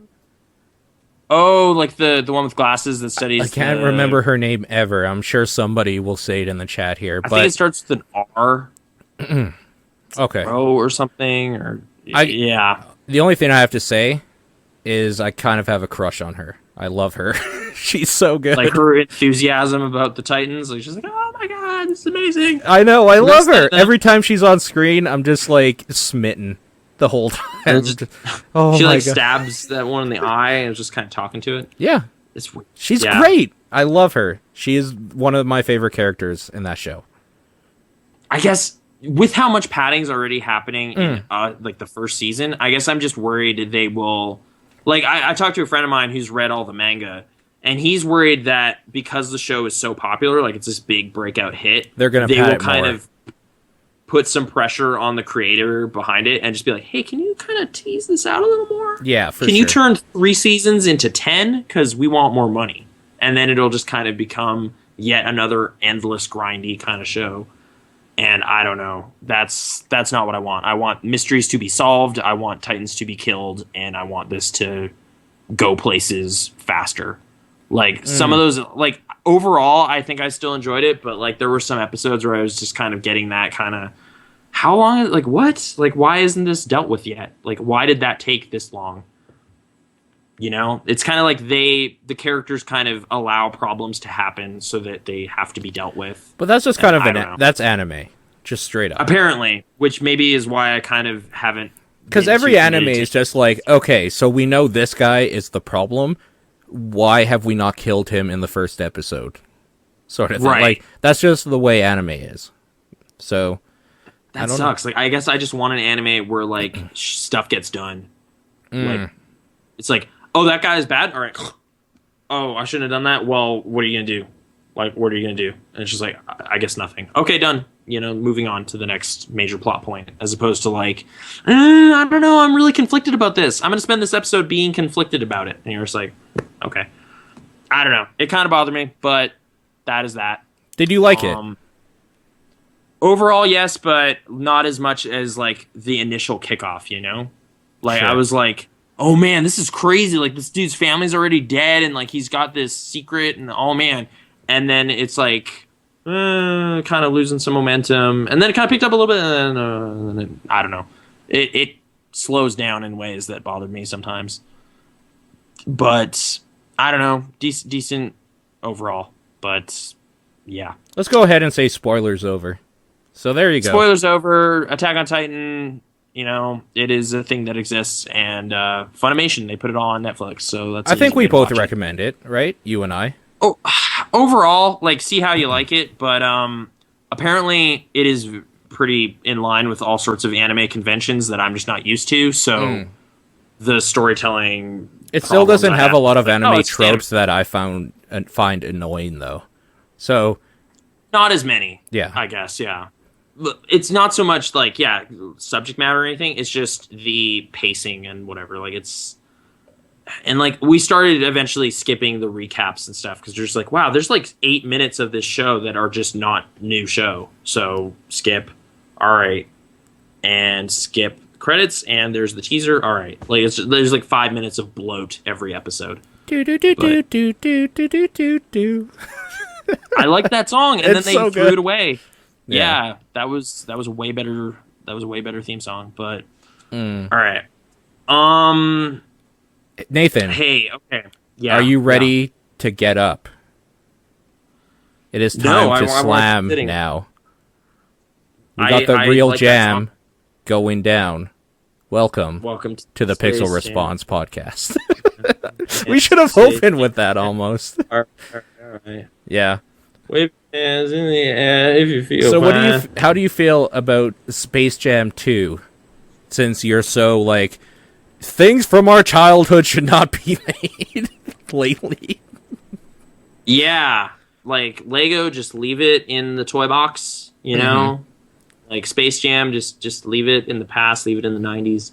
I don't know. Like I've been thinking about this lately just in relation to I've been listening to a lot of the Mega 64 podcast, and on one episode in the past recent weeks, they decided to basically call out the recent wave of Space Jam memes as just being super stupid, and people should stop doing that. Which kind of, like, I felt like a little personally affronted, because it's just like, well, but I actually liked that movie, like, when it made sense to like that movie. Like, I am of the generation that originally had Space Jam thrown in their face and said, okay, I like Looney Tunes, and then they decided to watch this kind of weird thing. Hey, you, what you gonna do? Sorry. That song stuck What? in my head. That song is really hard to get out of my head once it's in there. Hey, people in the house, let's go. Yeah. His name, it's like JT or something. Like, it sounds a lot like Jay-Z. So that's why I misremembered it as like, that's what he says. That's what he says. Whatever. I guess getting to the point, they have announced a sequel to Space Jam. It Yes. started hitting the news today. I'm assuming it is real. LeBron James is being talked to. I guess Yep. he's the latest, greatest NBA superstar. I don't watch basketball. I don't know. either. I can't stand basketball. I hate it. So Like all of it? Like you didn't like playing it in gym class? I like you playing just it in gym class, and actually, so in Airdrie we had like this AE Bowers. I don't know if you ever went in inner city, but there was that's where like we would all meet up after school. We would ride our bikes and go play basketball until like 8 or 9 o'clock until the streetlights came on, basically. And it caused some weird school rivalries. But anyways, yeah, I used to love playing basketball, but I can't stand watching it. I think it's among one of the most boring things for me to watch ever. So I do. It feels like it's at least more active thing to see than like baseball or something, right? Like there's Sure. stuff going on, Sure. but it also seems to kind of like trivialize point earning. So it's just like, well, it's like 120 to 97. Like it's just like there's goals happening all the time, essentially. That it's just kind of like this weird, just watching the score clicker go up and like who's going to have the biggest number. Like, it's, like, a little less impactful when someone gets a basket, right? Right. Just because of the numbers we're dealing with. Like, in hockey, it's like, wow, 3-2, that was close, you know? Whereas this is, like, 86 to 78. It's kind of close, but it's also, like, I don't know, less... I never got the appeal watching it, personally. NBA Jam was, like, one of the best games I played growing up, though. Yeah, like I'm saying, back it's like and forth. fun to do. Yeah. But it's less fun to watch passively. So same with baseball. Like I enjoy playing baseball video games. I don't like watching an actual baseball game. Ken Like, Griffey games, man. Those Super Nintendo games. I've been kind of looking for them. I've been like going to stores and just be like, hey, do they have Ken Griffey? I can't remember which one it was, but there was one on the N64. And the reason why this is tying in a little bit in my mind is because I remember going to someone's house and playing that baseball game and Snowboard Kids, and just having the best time of my life. So, man, now honestly, I'm like now overthinking this of just like, well, Space Jam 2, it's by Warner Brothers, the people who made the Lego movie, and it is a childhood property that they are trying to kind of bring back, and it's just like, I shouldn't. It would be super hypocritical of me to be way excited about Space Jam 2. So I can't be excited about Space Jam 2. Legally, I'm not allowed to be. So I apologize to everyone. You know, it's like, I don't know. Like, hearing that announcement didn't get me, like, pumped. It's more just like, that's really dicey. Like, that could be incredibly terrible. Because, like, the movie we're talking about isn't exactly amazing. I just found it kind of endearing. Like, I liked seeing Wayne Knight be goofy and, like, the cast just kind of is just super silly, like Monstars, like all this dumb stuff. They just kind of go for it, and I think they maybe accidentally struck upon like a campy tone. Whereas if they try it again, like I don't know, they could totally whiff entirely. Like I'm not sure. Yeah. Like watching it sort of recently, it's like Michael Jordan is really bad at acting, but that kind of makes it funny in a way. Like just like seeing these flat reads and just kind of him being himself. And like talking about his like, it's just like how weirdly sincere the early parts of that movie are. I actually kind of find really funny. Like him as a kid, like it's like they took the Michael Jordan biopic and then were like, no, this is too boring. And then they put the Looney Tunes in it, and you're just like, this is so stupid. Like why did you do that? But I don't know. I was into it. But like, are they going to have the same tone? Like, are they going to kind of like be like, oh, you know, LeBron James playing basketball as a kid and like. He dreams one day of being on TV, like being in the NBA. And like, are they going to tie in Michael Jordan? Like, is it like going to be like, oh man, I watched him growing up, and like he's going to be in it as like the veteran basketball guy? Is he going to coach? Like, I don't know. There's things they could do that tie it back and all this stuff, but it's become a joke. Like, it is just a big joke, and it kind of always was. So hearing it again, like I'm not sure. Sorry, I feel like I'm being way too serious about what should be a throwaway topic. Like just, hey, this is making a sequel to Space Jam. It's so stupid. But I don't know. It's not doing that. How do you feel? Do you want to see this movie? No. Do you care? No. Okay. Because Space Jam for me is a nostalgia trip, and like when I watched it last, I put away that nostalgia, and that movie is absolutely fucking terrible. However, every time I watch it, remembering, like, going to the theater and, like, the Space Jam soundtrack after with just Buggin' as the last track with Bugs Bunny rapping and all that sort of stuff brings back some fond memories. So, in that respect, it's just like, okay, this movie has a special place in my heart, and it always will. That being said, this does not warrant a new generation of jammers, or whatever you want to call the fans of Space Jam. But maybe that is just me. I don't know. It just seems... I feel like I'm being too serious about, like, kids' movie stuff, but, I mean, it is big business, you know? Like, this is not just, hey, whatever, funny laugh. Like, it feels like a lot of the big stuff of right now is, like, meta commentary, like, self-aware, ironic. Like, it's just like, hey, we're bringing this back because it was so dumb. And you're just like, that's now a viable business model. Like, people are willing to just laugh at themselves and the things they liked. But that's its own thing. It's just It's just gross too, because it's like, we're bringing this back because it's dumb. I liked that, and now you're just making fun of something I liked for whatever reason.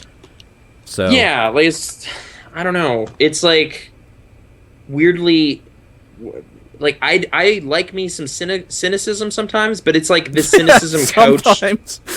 Well, like, I don't like seeing other people's cynicism. I produce it enough myself. Like, I don't fair. get anything from that. I'm just like, man, that guy's bummed out about something over there, and I'm bummed. Like, you know, it's just, that doesn't help anybody. But, like, I just have to vent it. Like, I'm sorry, it's just the thing. I don't know. It's like, if we're just laughing it up at how bad everything was all the time, like, eventually I just don't get anything out of any of it anymore. I just kind of get tired of, like, all of it. It's just, I don't even know what to do. Like, it's just... Quick hit, favorite Looney Tune. Quick hit, favorite Looney Tune. The Coyote. Okay. I guess. Cool. I don't know. I liked his plight. Those were funny. I enjoyed those. Sure. Absolutely. I gotta go with Bugs. Bugs is good. And the reason for that is he wasn't my favorite growing up, like as a kid. But going back and watching those like cartoons and stuff, that dude is a terrible person. Sort of like, he's just, I don't know. There's nothing about him that, like, of course, when the episodes or whatever where he's just like trying to protect himself because Elmer Fudd finds like a rabbit hole, or it's like rabbit season sort of thing, and they're hunting him. Fine. But a lot of those episodes, if you go back, you'll find he's just instigating shit. And he's just being a pecker about it the whole time. Yeah, he's a troublemaker, right? Yeah. Like, he's the instigator for sure. And I like he's that. He's always goading people. And he makes, like, the weird references and stuff like that, and he dresses up like a sexy lady that that's where furries were born, because they wanted to fuck Bugs Bunny. And is breaking the fourth wall all the time, and just, I don't know. Like,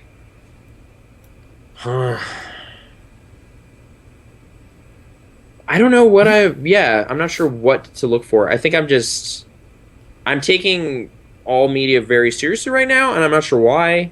I think I'm just looking for something to, like, engage on some level that I'm just getting nothing out of. Like, I'm enjoying House of Cards quite a bit. Like, that's been a show we've been watching lately. And, like, honestly, part of what I am really digging about this show is, like, do you remember how I think we talked about this podcast like a year ago or something? I'm like, man, I want there to be like a cyber thriller about the dark net. Like, why doesn't that exist? Yeah. Like, where's the deep web? The dark net. And this season is doing that. And I'm just like, this is fantastic. Man. Like, it's about like contemporary cyber terrorism type stuff is like a big plot point in this season. I'm just like, this is great. Like, this is I'm glad someone is talking about this in their story. Like, that is a contemporary thing.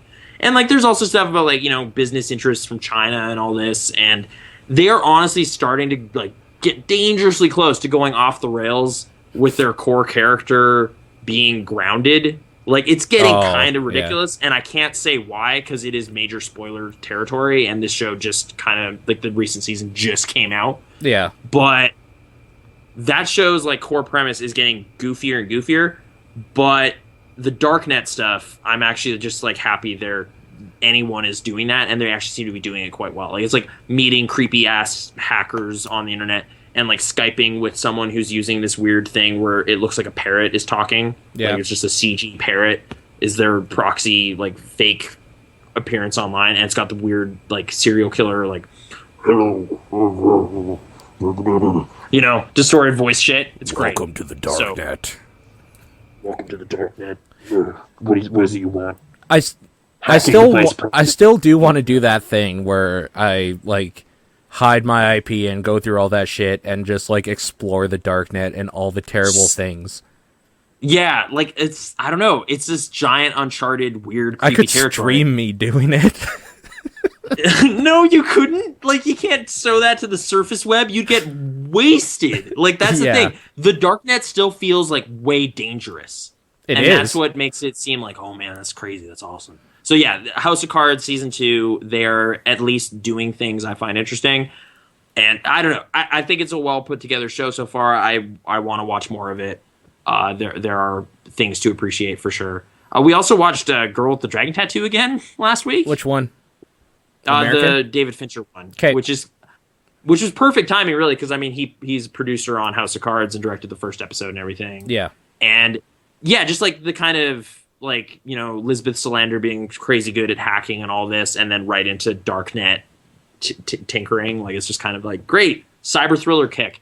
Also, The Net, the 1996 Sandra Bullock thriller, is not available on any streaming service. So I bet it's available on the darknet. It might be available on the darknet. You could download it. Like we checked that thing. Like there's that service where you can see like where do I stream it from essentially, and it's like all of the services are there. There's no way to see that movie other than just buying it. So lame. That's lame. Whatever studio owns The Net, just put it on Netflix. It's a perfect Netflix movie. I would have totally watched it. But anyway, yeah, Girl with Dragon Tattoo. You've seen that one? You've seen the new one? No, I haven't. Okay. I think overall I like it, but I wish it like overall it's like 2.5 hours, and I feel like 90 minutes of it is like really good. And then like the opening bit and the last bit are a little just kind of weird. Like they just don't fit well. Like the last part of the movie just feels like the first part of the next movie. Like, it's like a different story, basically. It's just like, why is this even happening? And then they just kind of trail off. It's really weird. Like, I wonder if that was kind of their gambit to be like, hey, we might not get financing on the sequels, so we're just going to kind of leave it in a really unsatisfying place. So hopefully people beg for a sequel. And I don't know. It's been like 3 years, and I hope they make the next two with that creative team, but they just haven't. So I don't know what's going to happen. Yeah. Like... Yeah, I know the Swedish, like they're Swedish, I think. Yeah, I think Romanian. I think it's Swedish. I think like I know the Noomi Rapace films are finished, like all three of them exist, so I could see that story in film. I just really liked Rooney Mara and Daniel Craig as those characters, so I kind of want to see that play out. But that might never happen. So yeah, I don't know. Trent Reznor does the music, so there's a point of reference for you, that guy. Yeah, for me, that's the only way I'll watch it. There's basically just a music video early in the movie. Like the credits for that is just like this weird industrial music video. You're just like, why? What? Like it's just like, it's almost like how James Bond movies have like a weird music video for their credits. That's the best part. Yeah, it's kind of like that, but it's like just like Daniel Craig getting like drenched in this weird like oil, and then like weird bondage stuff, and then like weird techno business. It's just weird. I don't know. It's kind of a cool movie. But did you watch that? I did watch that. Yeah, a long time ago. Okay. We just never discussed did it. you watch it again? Because you were saying again, you saw Adele sing it or something. No. I was watching like there's this vocalist training guy or something on YouTube, and okay. He has some like students or whatever with him, and he does videos by himself, and they're like how to sing like this person, and then like he'll do a song like in that singing style or whatever, like that one of the artist's songs, or like he'll get his students to or whatever, and then they'll break it down like how the voice changes are and blah blah blah. Like you tighten your throat here, this one's very like loose and sort of thing. Just like it's almost like very, very basic vocal training sort of thing. But I like it because I like hearing people try to cover songs from really, really good singers for some reason. That's like one of the pastimes I do. And this girl was singing Skyfall or whatever, and it sounded really, really good. She has the like pitch and tone and everything fine, but it's still not as good. And that's what made me realize that Adele's voice is quite special, because she just has this very powerful tone behind her that like is very steady. So yeah, anyways, that's what I do. I watch people sing online.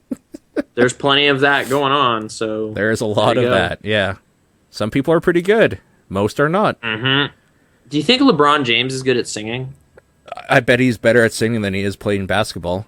I bet he's good at rapping. What's y'all gonna make me lose my mind up in here? Right, up in here. Sorry, I'm just bringing up LeBron James because he's from Detroit, right? Yeah. And you know who else is from Eminem. Detroit? Exactly, the Insane Eminem, Clown Posse. Who decades? Are from you now down with the likely, clown? Yeah. How long will the actually. Juggalos be down with me? How long till they forget me? Check it out. No, I'm not gonna start singing. I speak just like talking ICP. Sorry, lyrics. I was trying to do an awkward segue, and now it's even worse. So all of those rappers we just talked about will very likely be arrested by RoboCop in the future. That'll probably happen because they are low lives in a lot of ways, right? Like weird makeup and everything. For sure. Weird hairstyles. Sorry, just way earlier, the chat was basically demanding we talk about RoboCop. I haven't seen it yet. Exactly. I haven't seen it yet either. So probably next week. Like, that didn't stop me from totally lambasting the Lego movie. So might as well. No, I'm just joking. I mean to see it. I've heard it's good.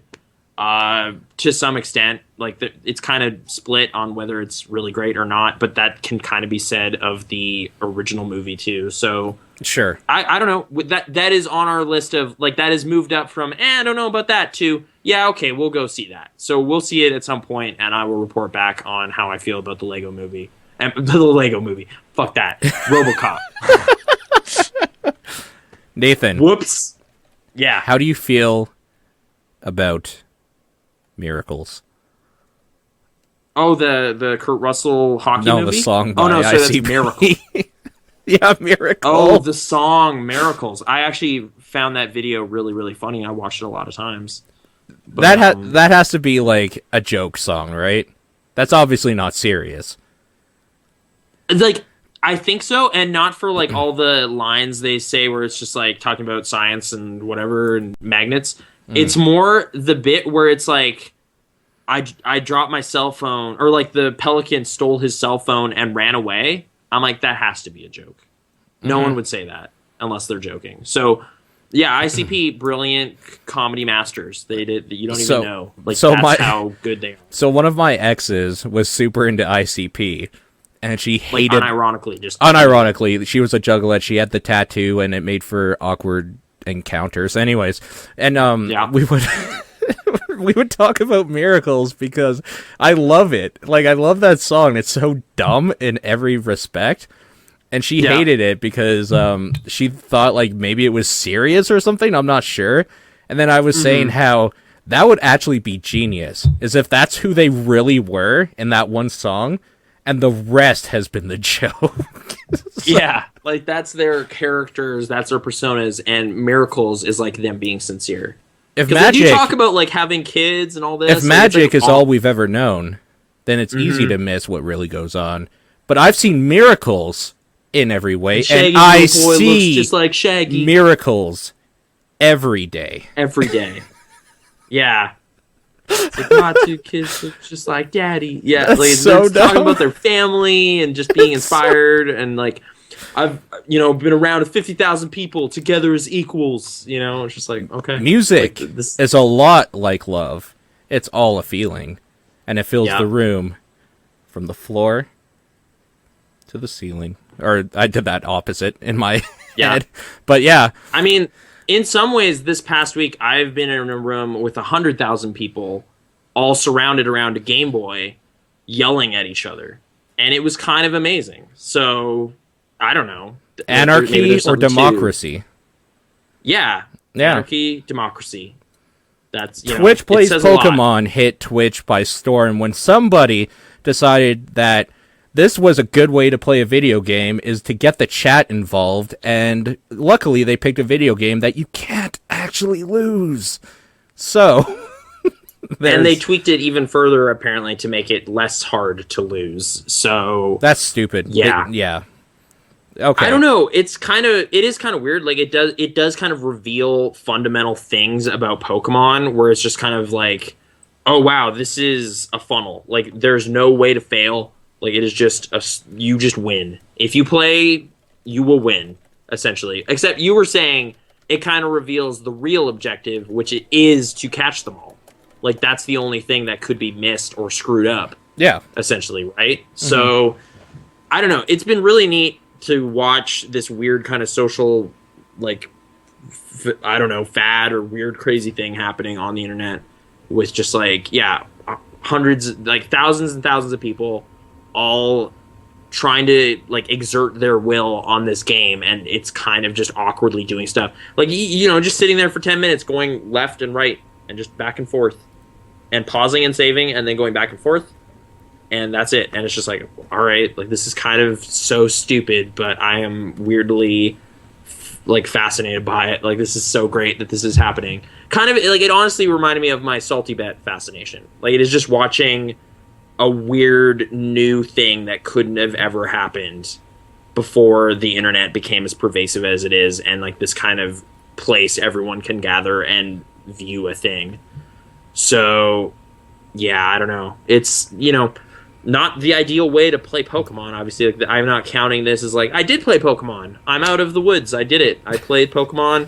I said left like a bunch of times, and one of them probably happened. Done. Like, it's not that, but okay. I don't know. Can I admit something to you? We're in a safe zone sure. right now, right?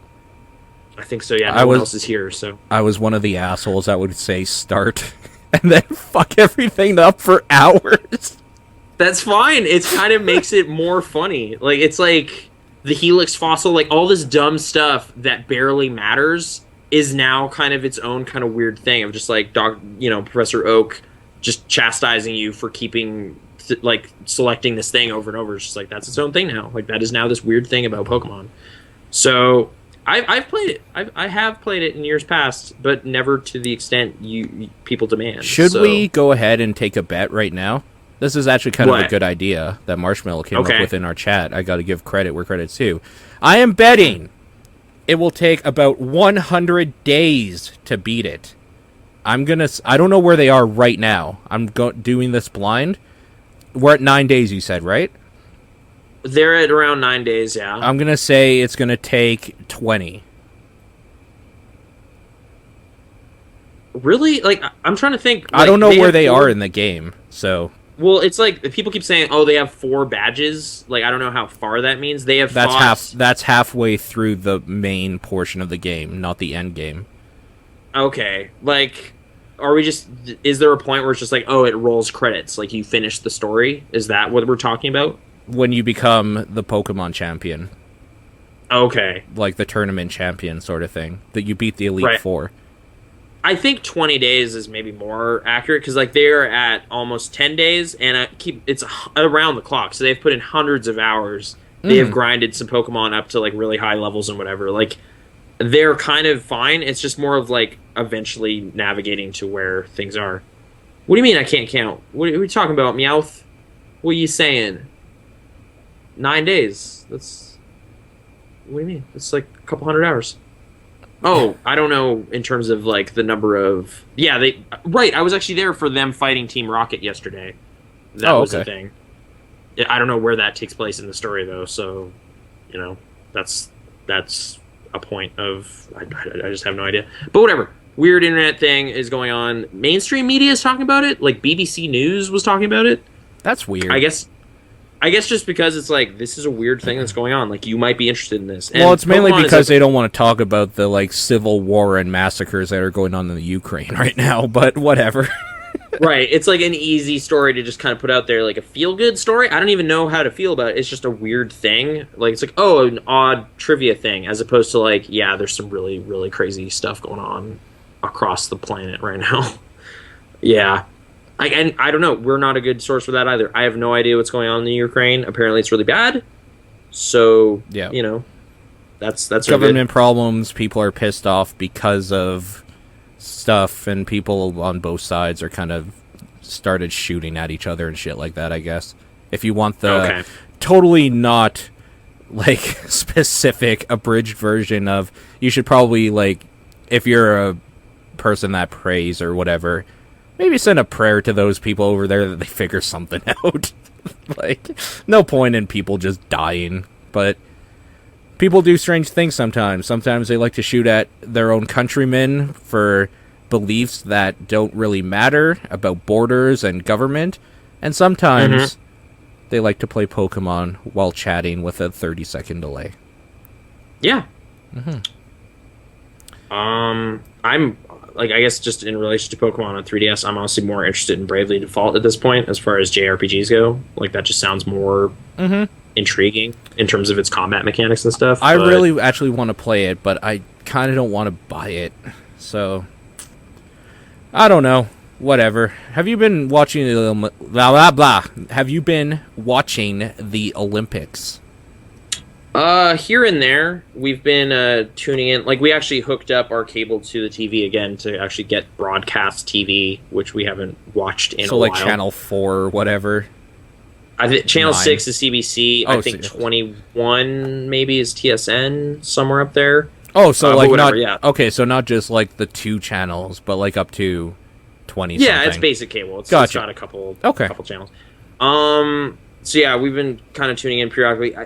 Rarely during a live event. We have caught that occasionally when it's like 10 or 11 at night and like they're starting up the morning events over there. You can kind of actually see some stuff happen live, but they kind of do weird summary segments in prime time. So it's just like, here's the men's slalom, and we have basically trimmed out all of the fat in terms of like dude getting ready for his run and whatever, and it's just run after run after run after run, and then it's like, oh, that guy won, kind of thing. So I don't know.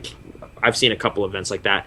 The ones that have stood out is like the snowboard races actually are just rad, like to watch. Like it's just like half a dozen snowboarders just getting huge air and just like actively racing against each other. Like it's just like, this looks like a crazy, like this is like watching some extreme sports Tony Hawk style craziness, but you know, I guess Shaun White or something. Like it's like big air and like weird wipeouts, and it actually is just kind of fun to watch.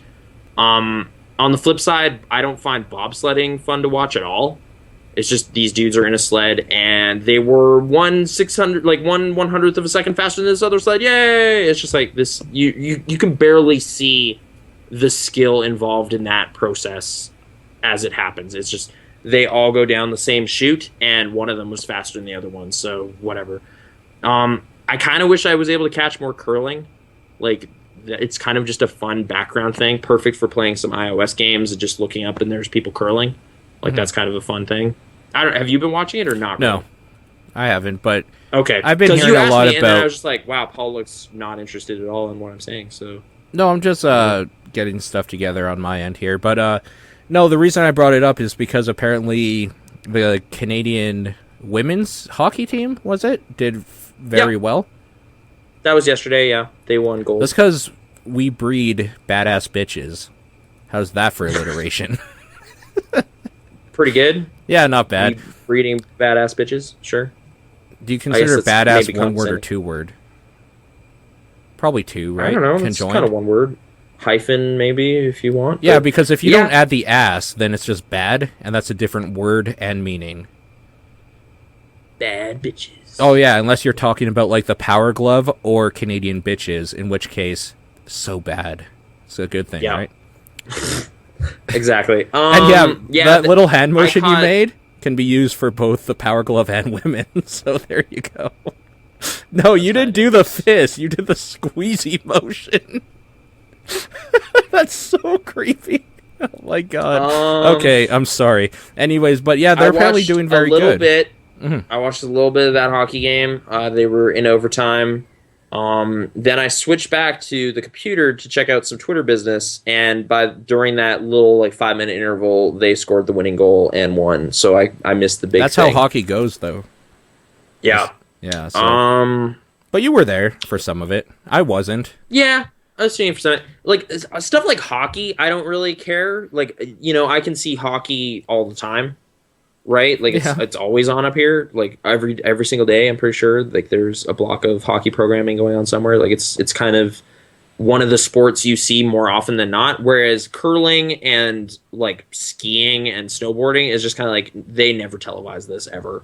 Like once every 4 years, this is on television. So it's kind of more amusing somehow. It's like a rarer sight.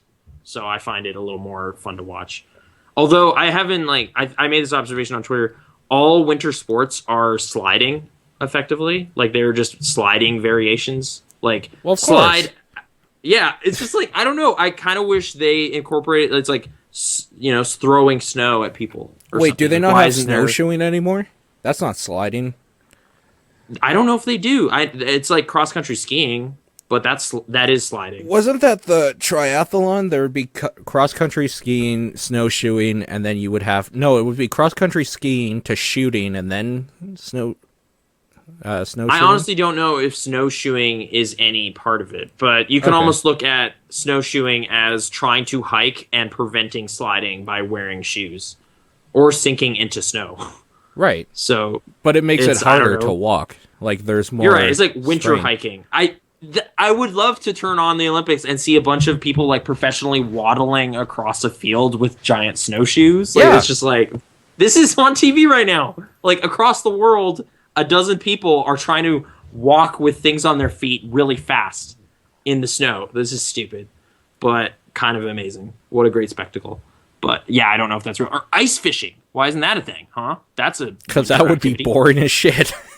So boring. You could watch people just like drill a hole and then wait and wait and wait and then start a little fire so they don't. Dunk.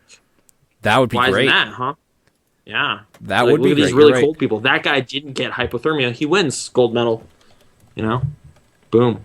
I don't know. It's just like I was trying to think of like how do you change this up a little bit. It's all kind of variations on the same thing. Like skating really fast for longer distances. Ooh.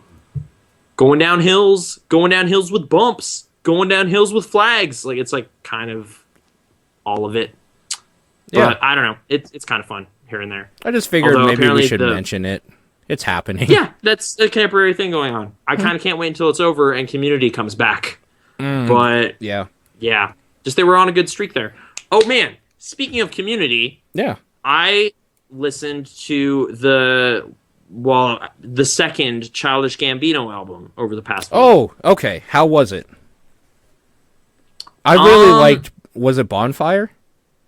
The first one? Bonfire was a single. The album was Camp. Oh, Camp. His first one. Right. I really liked Camp a lot. It's like I did like a lot of things about Camp. I think we kind of talked about how we talked in depth about it. It would be kind of weirdly hypocritical where like some tracks he would kind of have this really aggressive stance or something, and then another track he'd be really nice. Like it's just kind of this weird bipolar kind of thing. I don't know if content-wise and subject matter-wise, it didn't flow very well at all. It was kind of all over. But I mean, not all rap albums can be a Deltron 3030, so I guess that's okay. Or 36 Chambers by by Wu-Tang Clan. Okay, so, like it's like centered around a theme or something. Is that what you're getting at, or? Well, it just flows good. Like, I think like musically, the beats and stuff like that album or Camp flowed very well. It was just the subject matter was kind of everywhere, where it's like, yo, I'm black, but I'm a nerd. And like, we're not all like this sort of thing. And then the next track, it's like, I'm going to steal your girl and fuck you. It's like, whoa. Yeah.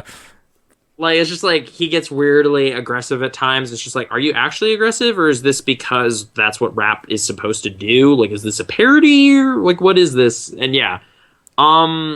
I don't know. I've been listening to the new one I've listened to it a couple times. Yeah. I think generally I like it, and I think the main reason I do is because it's like at least the album is called Because the Internet, and it seems to be at least like the internet is a big deal. Like he'll talk about Instagram and like Twitter and like just all the like those kind of social media realities. And what he has to say about them aren't always like, oh man, that's really interesting. It's more just like, I am glad someone is taking the internet very seriously and talking about the internet as opposed to having a new car or going clubbing or something. Like, it's just like, the subject matter is something that I find interesting and relatable. So cool. Like, that's enough as like a point of entry. And like the beats and production and stuff are totally fine. He's There's never like had one a bit problem where with that, though.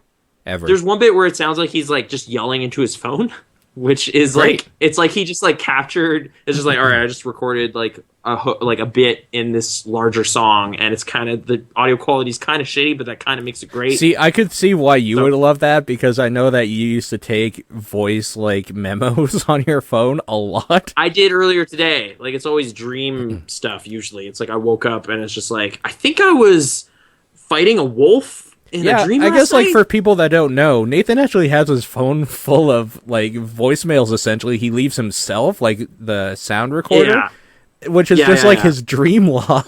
So I know, and I try to like go back through those every now and then. It's been a long time, and kind of just go through them again and be like, oh, weird, right? What does that mean? Or what was I? You might be there? due then to go back through them. It's a big process though. Last time I did it, it took hours. Like, it's like a big thing. But anyway, I don't know. So the subject matter I find pretty good. Like, no, like maybe the single 3005 I found kind of stood out as just like, oh, it's like a fun jam I'll turn on, and I kind of like it. But like, you know, the first album had like Heartbeat and Firefly that were really easy, just go to fun tracks For sure. you know. Yeah. Whereas this, I find I am just listening to all of it when I listen to it. I don't kind of like pick pieces out of it as much. Although I didn't feel I did just- that with Camp, honestly. I actually listened to the full thing a lot of the times. I listened to the full album quite a few times too, but it would be like every now and then I'd just be like, I'll just listen to this one song. There you go. So yeah, I don't know. I still find him like this weird case where it's just like, I already was a fan of his acting and comedic stuff before I found this other thing he's doing. Right. Which is kind of like a similar, like, I like David Lynch's albums. Like, he makes music. I bought it last week as well. And it's like, I like them for reasons outside of the actual album itself. So I can't really say like, oh, this is actually really good rap music. It's just, I am already kind of endeared to this person. So him expressing his thoughts this way, I'm willing to hear that as well. So I don't know. Like, it seems like it was reasonably successful. It sold a couple 100,000 copies. It was around like number 12 on the Billboard charts or something. Like, it wasn't a huge hit with, you know, the way Drake or Kanye and stuff is at all. Like, it wasn't at all approaching that level. But I don't know. He's still of interest to me. I'm happy I have it. Sure. But man, I'm trying to think. I am not good at music criticism. I don't know what it is you critique. Like, I find reading music criticism really kind of frustrating because it's just like, this is so clearly entirely relative. Like, it's like, if, you know, my review right now would be like, oh, if you're playing threes on your phone, it's nice to have in the background, 10 out of 10 or whatever. Like, it's like, it's such a unique thing. Like, I was already having a good time doing a thing I enjoy, so it didn't hurt that at all. Okay, let's just do a dry run of something here. Okay. Review, I don't know, what's an album you really like? Or have liked? Or that you're very familiar with, at least. The Plastic Ono Band, like John Lennon's first solo album. Okay, there you go. Review that. Just a quick, concise, like a tweet. Huh. Wow. I don't like frozen up. Like, it's just like, it's really raw, I guess. Like the song Mother. That this is too long for a tweet already. So passionate. I don't know. I found some of those songs One really word. passionate. Hashtag Plastic Ono Band. And that's See, it. this is why people Enough said. misconstrue what you say on Twitter, is because if you don't go long form, you go too short. There's no Yeah, it's medium just like, there. what does that even mean? but yeah, like it's like I really like the song Mother. There's this other song where he basically just renounces a whole bunch of things. Like he's just like, I don't need that. Like I don't need religion. You're talking about Jesus. God. I don't need politics. Yeah. The song God. Yeah. I found really like it was like a really. The song is like I don't believe. I remember like I don't believe in this. Don't believe blah blah blah. I believe in me. I Ching. I just believe in me. Yeah. Yoko and me. And that's reality, and then that's like the end of the song. I was just like, that's kind of awesome. Like I like when I listened to that, I was just like, it was back during my janitor times. Like it was a perfect kind of just. I put on this album, and I was just kind of like totally caught up in it. I was just like, oh my gosh, this is just really great. And I don't know, I found a lot of things to appreciate in that, and I don't know, like and even like if it's a form of music I don't even like listen to for fun. Like it's like kind of rock folk kind of things here and there. Like it's not my favorite genre normally. Like it's not like, oh yeah, those fun jams. It's more just like I really like the lyrics and just listening to his thoughts in this way, and it's just like, this is great, this is really fantastic. Right. So that's all a music review is, though. The only difference is music reviewers have such an extensive like back like catalog in their mind of other stuff they've had to review, that they know like what they can compare so to. it's just this thing where it's just like to me, like a person who's kind of casually interested in music, it's like they're making allusions to stuff that I don't even know what they're talking about. Like just like, oh, this is a lot like this other artist's third album or something. You're just like, I'll take your word for it. Like I have no idea. Like that is no way a meaningful comparison to me. So I have no idea what this sounds like. Music criticism, like for people that actually read that stuff, is very much based, like it is very subjective, music in general. But the people that actually go to like a Pitchfork or something like that and will read what the reviewer has to say about like an album is usually in like that, like what they're, it's like video games for you, right? You go to a Giant Bomb or an IGN and see what they thought about it. You have those points of reference. That's the same thing for people that like are really into a lot of music, right? Right. So it's like, you know, oh yeah, the new Tomb Raider. It's kind of like Uncharted, but you know, it's got some of that Resident Evil 4 like combat type vibe. Resident Evil 4 kind of combat mechanics. And it's just like, to somebody, it's just like, Resident Evil 4? Like, what? I didn't play that. That came out 10 years ago. I didn't play that. It's like, the same thing when people are just like, this new Nine Inch Nails album back in 94 is very, like, has the rawness of, like, a Skinny Puppy record, and at the same time, like, the catchy kind of, like, industrial sound of a KMFDM album sort of thing, right? Like, you can mix those in your head. I've heard of KMFDM. And then you're like, oh, okay, so that's probably, like, this album. Like, you have an idea. Right. It makes a sound in your head, mixing those comparisons together, that is like, okay, that sounds interesting to me. Well, like, it's so easy to just kind of have your own long list of stuff you care about that has 0 points of crossover with someone else's list. So it's just like, well, how does this album sound in relation to someone who really likes Daft Punk, Midnight Brown, Justice, and Crystal Castles? And you're just like, oh, it sounds nothing like any of that, so I don't know. And that's kind of where it's like, all right. Like, it's kind of like how the one year I did go to Coachella, it was like me and the people I went with basically had entirely different weeks, like weekends or whatever. Because it's just like, oh, I saw literally none of those, and you saw none of these, so okay.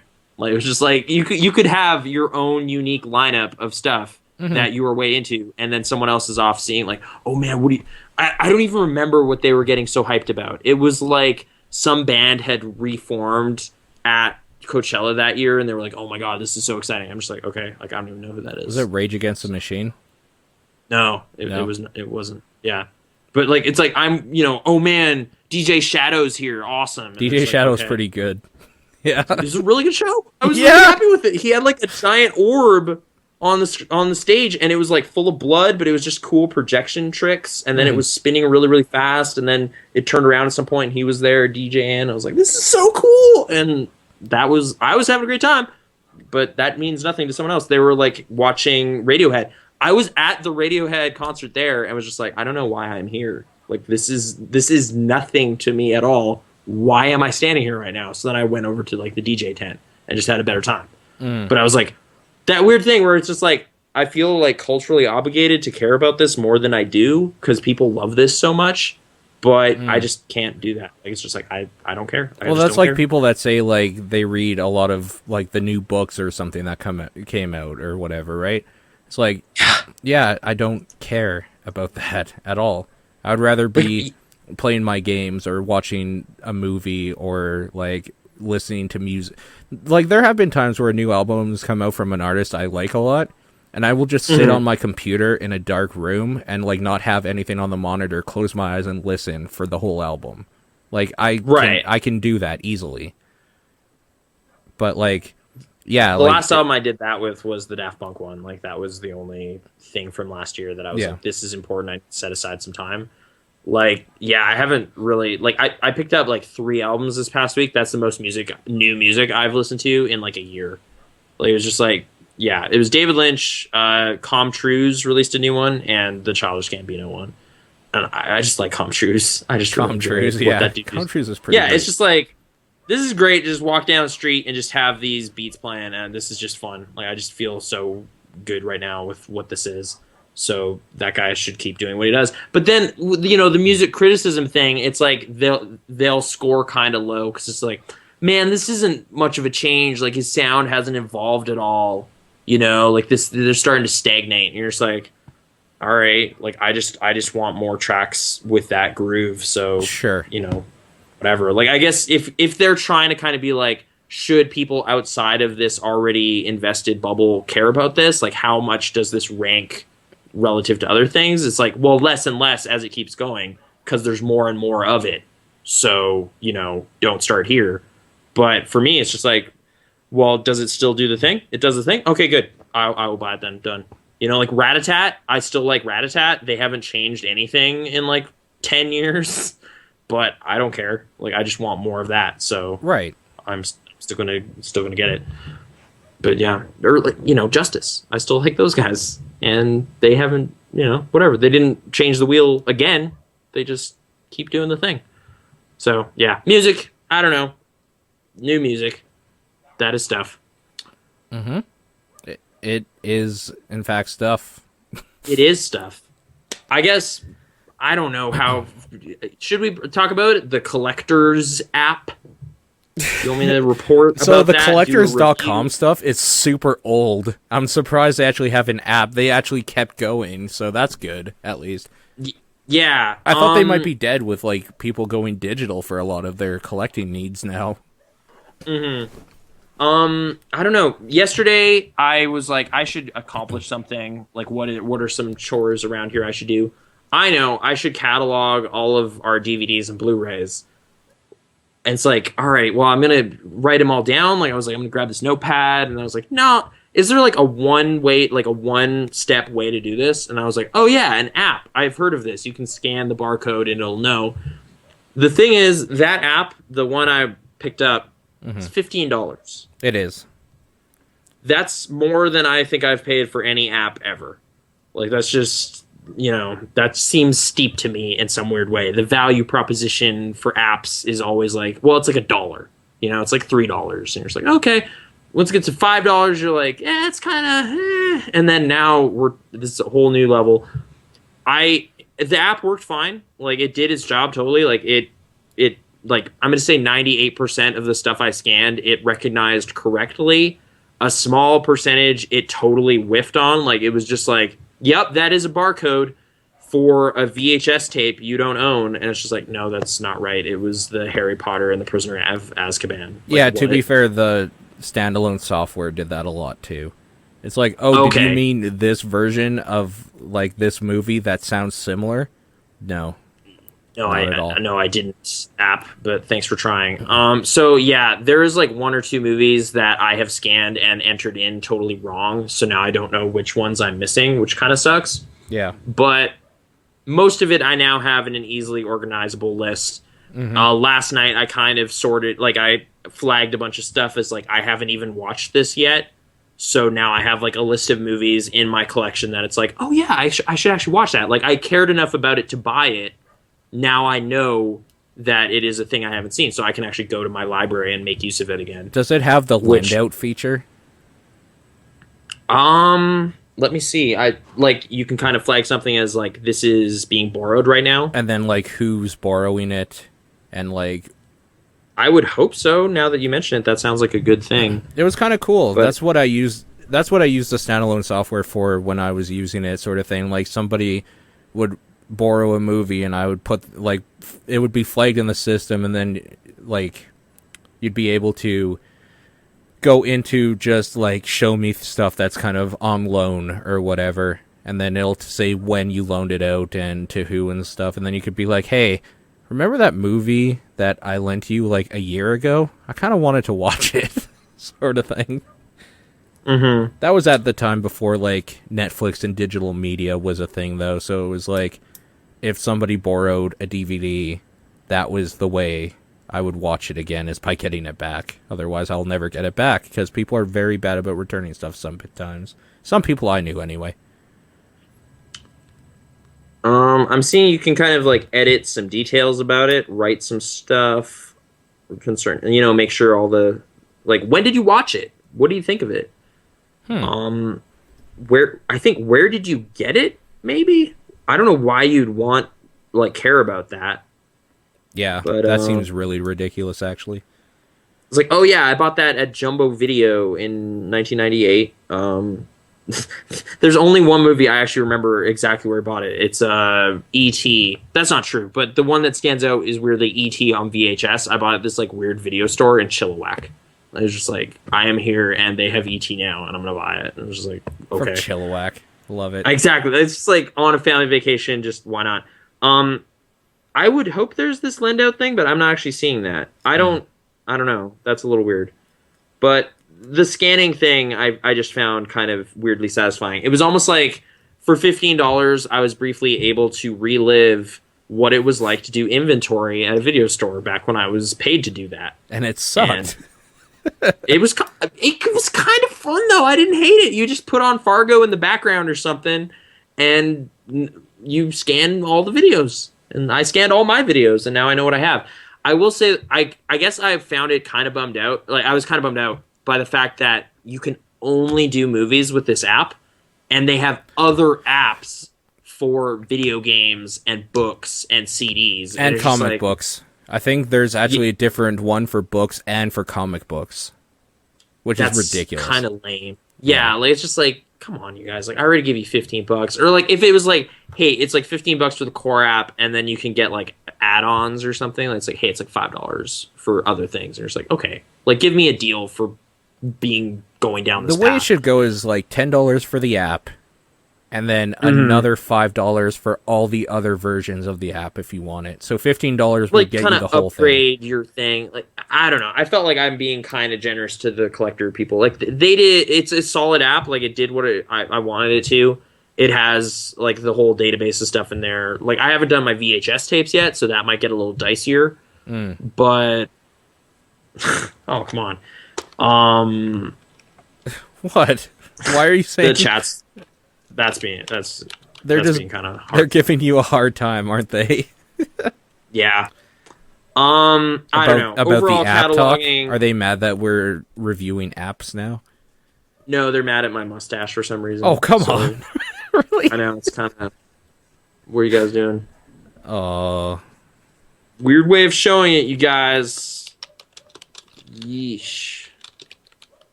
Oh, man. Sad face. Anyway. It worked fine. That was a household chore thing I did. I think next up at some point is my movie tickets. I have collected every movie ticket I have gotten since 2000. Hey, me too. Well, really? Kind of. They're in a box. They're like date night movie box sort of thing. Oh, okay. So I haven't necessarily been collecting them. I give them to Erin and she puts them in a box. Okay. I've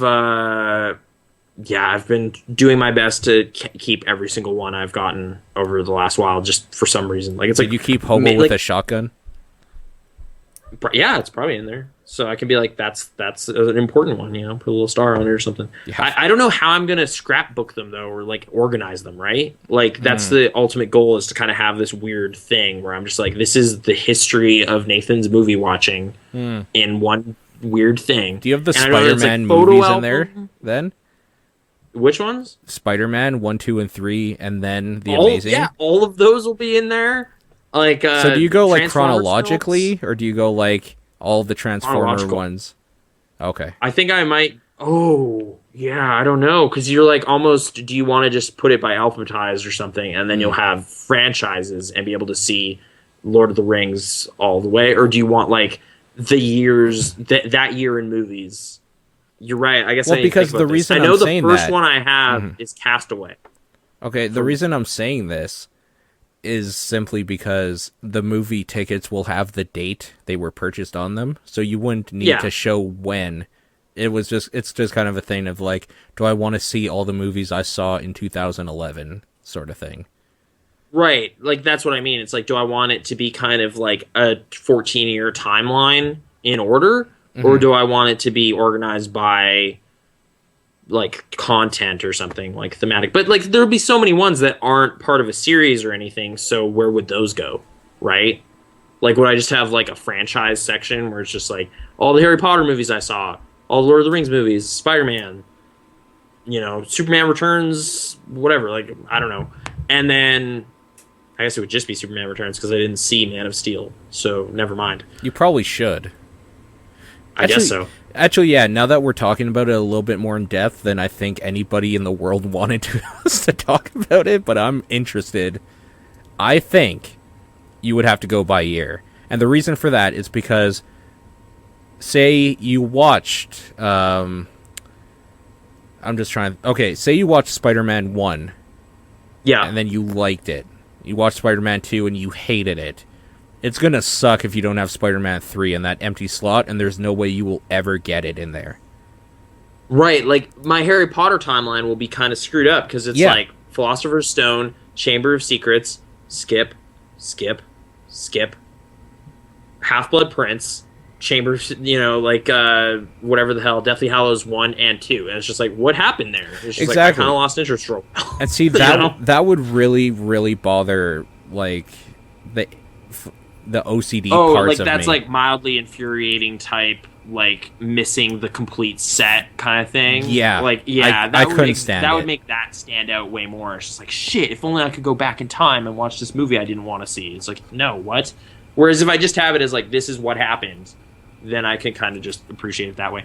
But honestly, I'm just kind of like, should I get like a stamp collector's style like wax paper thing, or should I get like just, you know, a photo album with like the little pockets, or like a hockey cards kind of thing, you know? Like what would be the best way of going about that, you know? I think you get those like a photo album sort of thing with the sticky back. I think that's the only way to do it. Photo album with the sticky back? They have the pages with like the plastic over them, and then when you pull the plastic back, they're actually like on this sticky like cardboard sort of thing, like cardboard with a glue on it. Then you like just put it there. Have you never seen what a photo album's like? Like, I mean, oh yeah, no, like that's more how my. Oh yeah, no, sorry, I know exactly what you mean. I guess I was just like imagining. I have a little tiny photo album that's basically like a giant hockey cards kind of scenario where you're just sliding a photo into a plastic sleeve. That's how I've had my photos, but you're right. Yeah, my grandma or whatever has like the plastic back thing. I guess, yeah, that might actually be a fun way to do it. It's just, I've never done that before, but I want that. Like, it's kind of like just a weird big project that is craft-like in nature, but tactile and perfect. Like, you know, just put on some background stuff and just be like sorting movie tickets. Like, I should do that. That's next for me anyway. That's a thing I'll probably be doing. And yeah, so get Collector's App, $14.99, bit overpriced, but it does the job. If you really want to organize your library, it's worth a look. Maybe 4 out of 5 stars on iTunes review. Krasnor online, click like, subscribe, all that.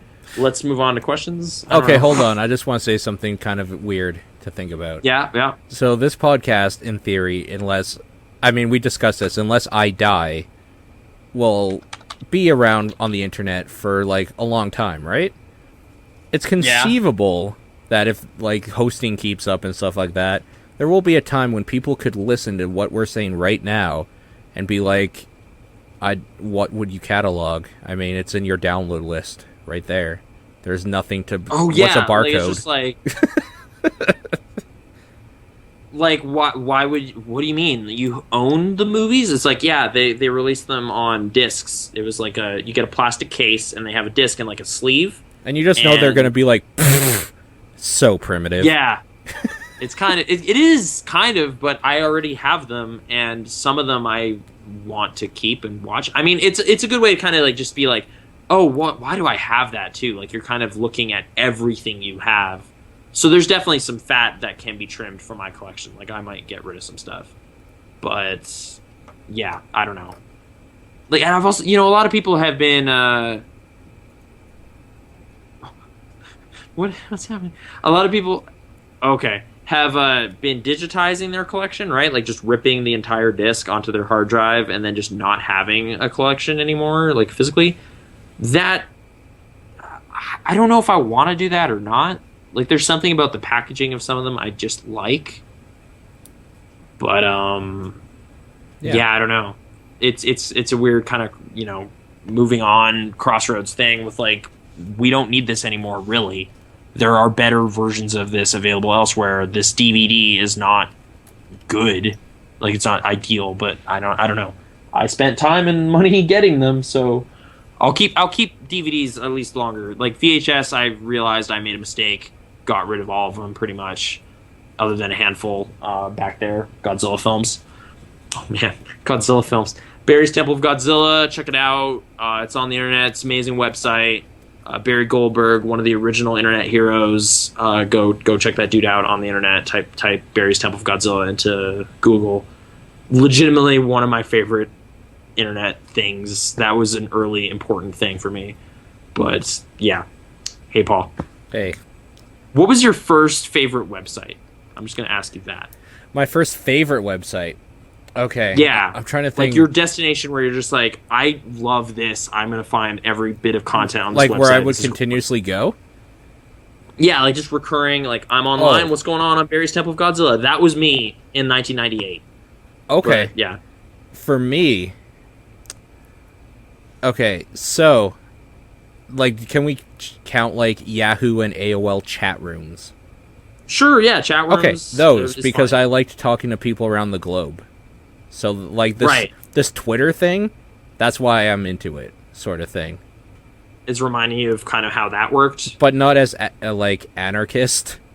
Like, just crazy. It's it's a controlled chaos where you can choose who you want to listen to. And I think that's what I like about it. If we're just talking about websites, a friend and I made a fan website a long, long time ago on the Halloween movies. Mm-hmm. And I always thought that was really, really good. We actually did a very good job on it at the time. That's awesome. Yeah. Yeah. Oh, man, I love, like, old websites. I like that they still exist, and some of them are basically the same. Like, it's just like... like, on Barry's Temple of Godzilla... There is a folder he made that is basically just really not great Photoshop type stuff of him putting Godzilla into nature photographs he took. And one of them is just Godzilla on the moon. And it looks so bad, but it's just like, this is amazing. And like, I remember I was like, 11 years old? I like clicked through every piece of content on that website. He has like a sound library that is just all the monsters' roars and like sounds they'd make, and he just has like a little 5-second audio clips of all these monster sounds, and I'm just like, all right, listen to every single one. He has like 2 fan novels that he wrote. I read both of them. Like, it's just like, that was such an early thing of just like, this guy poured like all of his enthusiasm for Godzilla onto this website. I need to investigate. And it got me way into Godzilla. I bought like so many tapes. I was way into Godzilla for a while. So sure. I don't know. It was like an early thing for me of just like, dude loves a thing, and he conveyed that on his website, and then it transferred to me and made me a fan. Like, I don't know. Do you remember what your earliest days of like internet personas was, like your names online at all? Because I remember my first ever name online, and it's so embarrassing. But dude, I'll share it if you know yours. Okay, honestly, it stems right out of Barry's Temple of Godzilla. My first Hotmail was Mothra12. Okay, I must have been 12 years old, and I don't know. Mothra is a creature in that, so it's Mothra12. I was and am Vice86 on GameSpot. That was my username there, and I am Frodo3 on Nintendo, Club Nintendo. Okay. Yeah, so it's like that 2001 late 90s kind of thing. So not embarrassing necessarily, but just corny referential stuff of things I was into. Like Vice is from Skies of Arcadia. Frodo obviously from that Peter Jackson movie. I don't know. Mm-hmm. Also those books. Anyway, what were you? What's yours? Okay, so I'm just trying to think. So 1999, 98. My first alias ever online for like chat rooms and a Yahoo Mail account and all that stuff was Nike Boy 48. What 48? I don't remember. There was 47 other people with that name. I think. Wow. It was really. I remember. It was really bad. I was 13 years old, so like, whatever. I guess I probably shouldn't like start calling out other people's emails on the show, right? But like, yeah, there were some where you put a number in, people will like misattribute that to like maybe it's your age and start sending you spam based on that guess. So it's like if you put too high a number, they assume you're a retired person and start sending you like back medication and whatever will just start showing up in your inbox and whatever. So yeah, I don't know. That's 48. Okay. And good stuff. Right after that, that's when Quake 2 came out in somewhere in 99 or 2000 or something.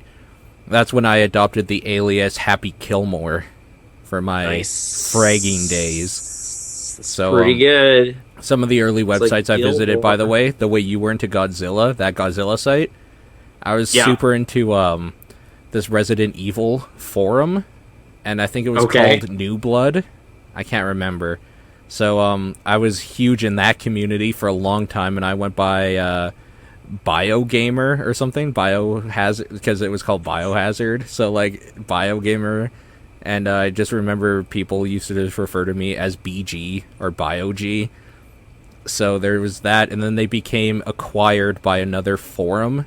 Like another dude was like, "Hey, I'll host this now," and it was under his personal NASCAR forum site. It was kind of like it was like NASCAR and gaming, so we were like a subsection of the gaming area, but it was like still the whole community. But a lot of people were like, "Oh fuck this, I'm leaving." So we lost a huge portion of it, and that was StixFX, StixFX.com, if I remember. Great. So yeah, like I remember a lot of my internet crap for some reason. I'm trying to now I'm kind of thinking back to that kind of like I was super active on the Nintendo forums. Like that was my first internet hangout kind of place where I just like check in, just kind of chatting with the same people or whatever about Nintendo games and whatever. And I'm trying to think like what else was going on kind of in that area. Like, oh yeah, RuneScape. I was way into RuneScape for a long time. For sure. And I think one of my character names I want to say was like just kind of ripped from Final Fantasy 3. Isn't there a dude named Cyan? Maybe. Like the color? He's like it's like just spelled like the color, and he is just like a samurai dude. His village gets like poisoned. And I was just like, all right, that's my like guy in RuneScape. So I played that. Oh man, yeah, there's RuneScape. Then there was like some weird net-based game where you're kind of managing an economy in like space and sending rockets to different planets and stuff, but it's like a text-based game that's like a multiplayer game. I don't remember what it was called though. It's like a friend of mine was it a MUD? No. Okay. I don't think so. But I don't know. Yeah, just weird internet things that I would investigate them. I don't even remember. There was like the same Flash website where I got way into Daft Punk because of it. Like some guy made a Flash music video that had One More Time or whatever, and I was like, oh, this is awesome. Yeah. I don't remember. Like Legendary Frog posted a lot of videos there. Perfect Kirby was like a series that was basically just, what if Kirby worked with Joanna Dark and shot people? And you're just like, okay, and that's just the premise of the show, and it's just like Nintendo characters committing horrible murder in like this action movie kind of setup. And I doubt it was great, but I thought it was really funny. Like that was my thing. But I don't remember what that website was called. Like it was not Newgrounds. Like it was not Albino part of Black Sheep. No, I went to that a lot. I'm gonna see. Like, are these? I know like Newgrounds obviously is still around, but is Albino Black Sheep still a website? I have no idea. Let's see, Albino Black Sheep. Are you talking about E-Bombs World? No, it was not any of those. Oh, speaking of which, have you ever been to efucked.com? No. Okay, I'm going to go ahead and say if anybody is interested, I should say very not safe for work. Very not safe for work. And the reason I say that is because due to an incident in 2007 where a coworker and he decided, and I was just kind of watching, I told him about the website because there was a porn video of a guy fucking a midget with no arms or legs or something. And he decided he wanted to see it right away. So at work, he went to it, and now we have network blockers across the system in our company. It sounds like a fucking weird video. But, okay. What was it? What? It's EFUKT. Great. So kind of like a lemon party type, like just weird ass thing. No, because it's like an E-Bombs World, only with like terrible videos.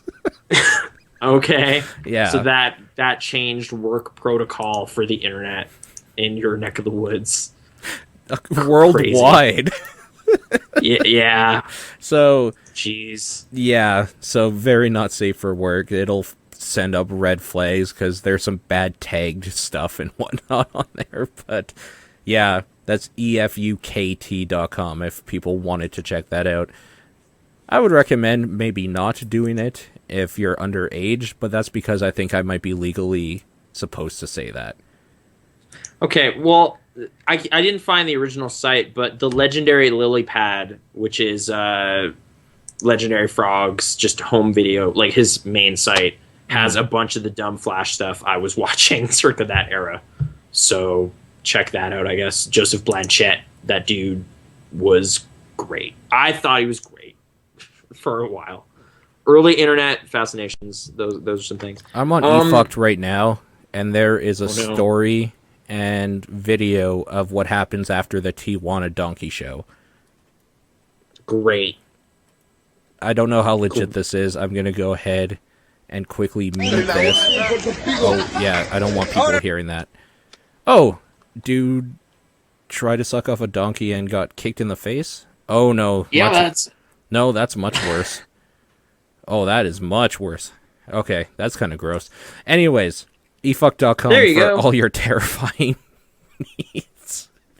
And Legendary Lily Pad for lighthearted video game fare. And you know what else is lighthearted? Fan videos. Voicemails. What? That's right. Okay. So, we got 6. We got the Meowth Hour and Marshmallow Minute, as we've lovingly been calling it. Let's go right ahead and start right now. Hey Paul, hey Nate, I would like to thank you two, Mario and Meowth. Because of you four, I'll very likely be a part of a new podcast with Meowth and Flizer, more streams and possibly more Let's Plays.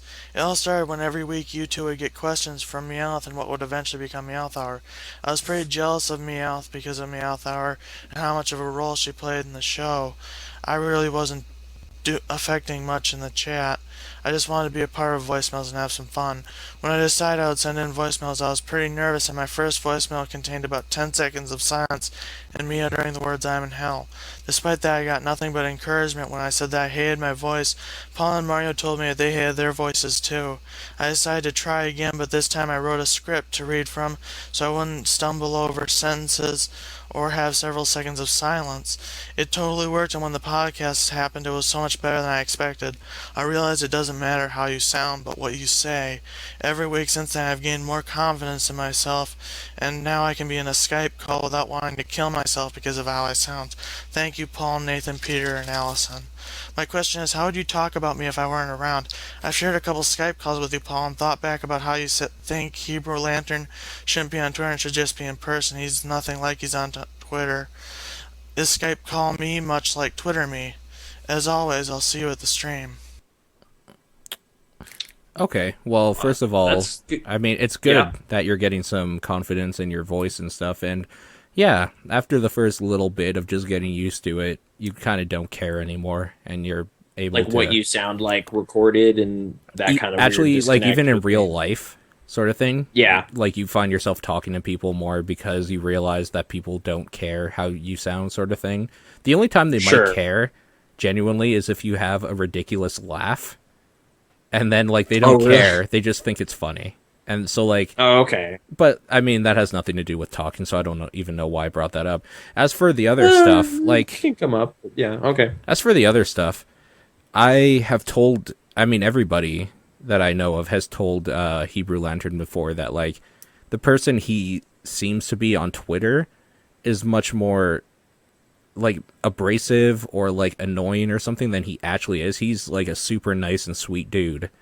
So, like, Okay. that's why everybody's been saying, like, no, like, talking to him, like, in person, I dare to say, even though it's, like, through Skype or whatever, is like, yeah, he's a really great dude or something. But, like, I wouldn't have any problem saying, like, you're being a dick or something if I thought so. So I don't talk behind your back, Marshmallow. And I wouldn't. I would just tell you, like, yo, you gotta calm down or something. But there's no reason why I wouldn't have another Skype call with you. You seem fine. Even in Twitter or in Skype. So that's my opinion anyway. Are we kind of talking about, like, your like Twitter personas being different than... Like who it's you hard to actually convey. are in conversation, maybe. I Sure, mean, I know yeah, like- you, out of all people. I know. I come across I kind of come across that way speaking too, where it's just like, Nathan just hates a bunch of stuff, and it's just like, I don't even know if that's accurate. Like, I don't want to feel pressured into doing stuff or watching certain things, so I get really angry about it. I think that's what happened this week anyway. Like, it's just like everyone keeps talking about how great some stuff is, and I'm just like, I just don't care. Like, I just don't want to watch it. Like, that should be fine. And maybe it's just I should feel more comfortable with that. Like, it's just like, no, I just don't want to see it, and that's it. And I don't need to get as bent out of shape about it. But yeah, Twitter, it's just hard to convey anything on there. Like, it comes across in such a curt way because it's so short. Yeah. So for it's sure. just like, I was even having trouble trying to explain, like, what I liked about Spring Breakers in a tweet that didn't just sound like I am baiting for you to get mad or something. Like, it's just Right. like, no, I actually just had a kind of great experience watching this. I thought, like, I burst out laughing a couple times. I just thought it was really enjoyable. Okay. But it's, like, hard to succinctly say that. So, yeah, I don't know. But, yeah, getting over the initial hurdle of hearing how you sound is definitely an important thing. Like, that's an important And thing it's to get hard. past. And, I do yeah. remember it. It is quite hard. So congratulations on jumping that, I guess. Oh, man. And, like, if I had taken too much, like, just feeling bad about how stuff went early in podcasting, like when we started doing top-down stuff, like, there was an episode of that never reached the air because it was just too awkward. Yeah. Like, it was just too long and too many internet kind of weird pauses and kind of dead air and stuff. Like, it was just kind of like just us getting used to the whole thing. But I don't know. In some way, I don't mind having some of those bad early episodes out there because it's like a record and you can see the progress, hopefully. Where it's just like, hey, they talk more later. That's that cool. happened like in the last 2 weeks, I think, I listened to the first thing we did together. And, like, I was thinking, like, people probably don't realize this, but, like, we had met once, like, ever. And then one email was sent after that. And then we did the podcast. So, like, we weren't already, like, well acquainted with each other. That's why maybe it took, like, 40 episodes to be like, okay, he's not going to freak out if I say Spring Breakers is probably the worst piece of trash of all time. Or something. Sure, yeah. Like, it was definitely being kind of gun-shy or apprehensive about expressing certain things, because you're just like, I could just piss off this person that I kind of just met, and I don't want to do that. And that's what makes, like, for anybody who hasn't tried this, Indie Talks is one of the hardest things we do. Like, right, because you have that new person in the room all the time, and you're not sure how familiar they are with kind of the tone or, like, what you're interested in or anything, so you might just, like, I'm so worried all the time about stepping on toes or kind of being, like, critical of the games in question or anything. So it's kind of the most nerve-wracking, anxiety-filled podcast sessions we have done ever. So that's why there's not as many. And but for, like, anybody that has listened to them, if you'll notice, like, as a little homework assignment, if you want to, go back and listen to, like, one of those, and you'll see the first half an hour is very much like the first podcast sort of thing, where we're all kind of just trying to be, like, giving each other a lot of space to talk and some weird silences and stuff like that. But then after that, it becomes more familiar, and it becomes more like what we do here, I find. So, like, that's why when we were talking some weird shop stuff or whatever out in the open here, I remember us having a conversation where it's like, maybe we should just be, like, having a good, like, 40-minute talk first and then start recording, because then we've, like, warmed up and we all know how each other kind of is, sort of thing. Because, like, yeah, that initial period of just not knowing is very, very weird and awkward, but you get over that pretty quick, and then you get to a point where you no longer give a fuck. Yeah. So... And you say stuff like Spring Breakers is a good movie, and keep going, moving on. Yeah, I guess so. But I guess it's nice that we are an encouraging thing for somebody. That's nice to hear. So. Oh, yeah, good. Also, why you never do Indie Talks Live, that will never, ever happen. Oh, they're too awkward, yeah. Like, or, like, a lot more editing goes into some of those, too. Like, there are long gaps or, like, weird delays. Some of them, yeah. But yeah. So I don't know. I mean, maybe we should say also that, like, we still weren't we're at a very comfortable point doing this now, right? Like, this is easily just like, okay, when do you want to do this? This time. We come on 10 minutes before that, set up, and we go. We don't have to talk about, like, what we're going to talk about or, like, get anything ready. It's just very much just conversation. That's all we're doing. Yeah. We're now comfortable with it to a point where maybe doing Indie Talks will be a little bit easier, because we'll be able to jump in. We haven't done one in a while now. Yeah, that's true. So it might be a bit easier, but the reason why we never do it live is because it would be absolutely terrible. Like, it would just be a bad time, unless it was with maybe Calvin or, like, Mike and Vieco or something, people that, like, a recurring person we know more. In which case it isn't an Indie Talks, it's just like, do you want to be on the podcast because you're a friend sort of thing. So yeah. But yeah, Indie Talks will never be live, so I apologize if you ever were looking forward to that. Not going to happen. Let's move on. Hey Paul, hey other person under people, I'm about to go on a rant here, so bear with me. I'm sure you've heard of that shitty game Flappy Bird. Now normally I can ignore shit like this, but it's gotten past that point because of the constant tweets and retweets about it appearing on my timeline.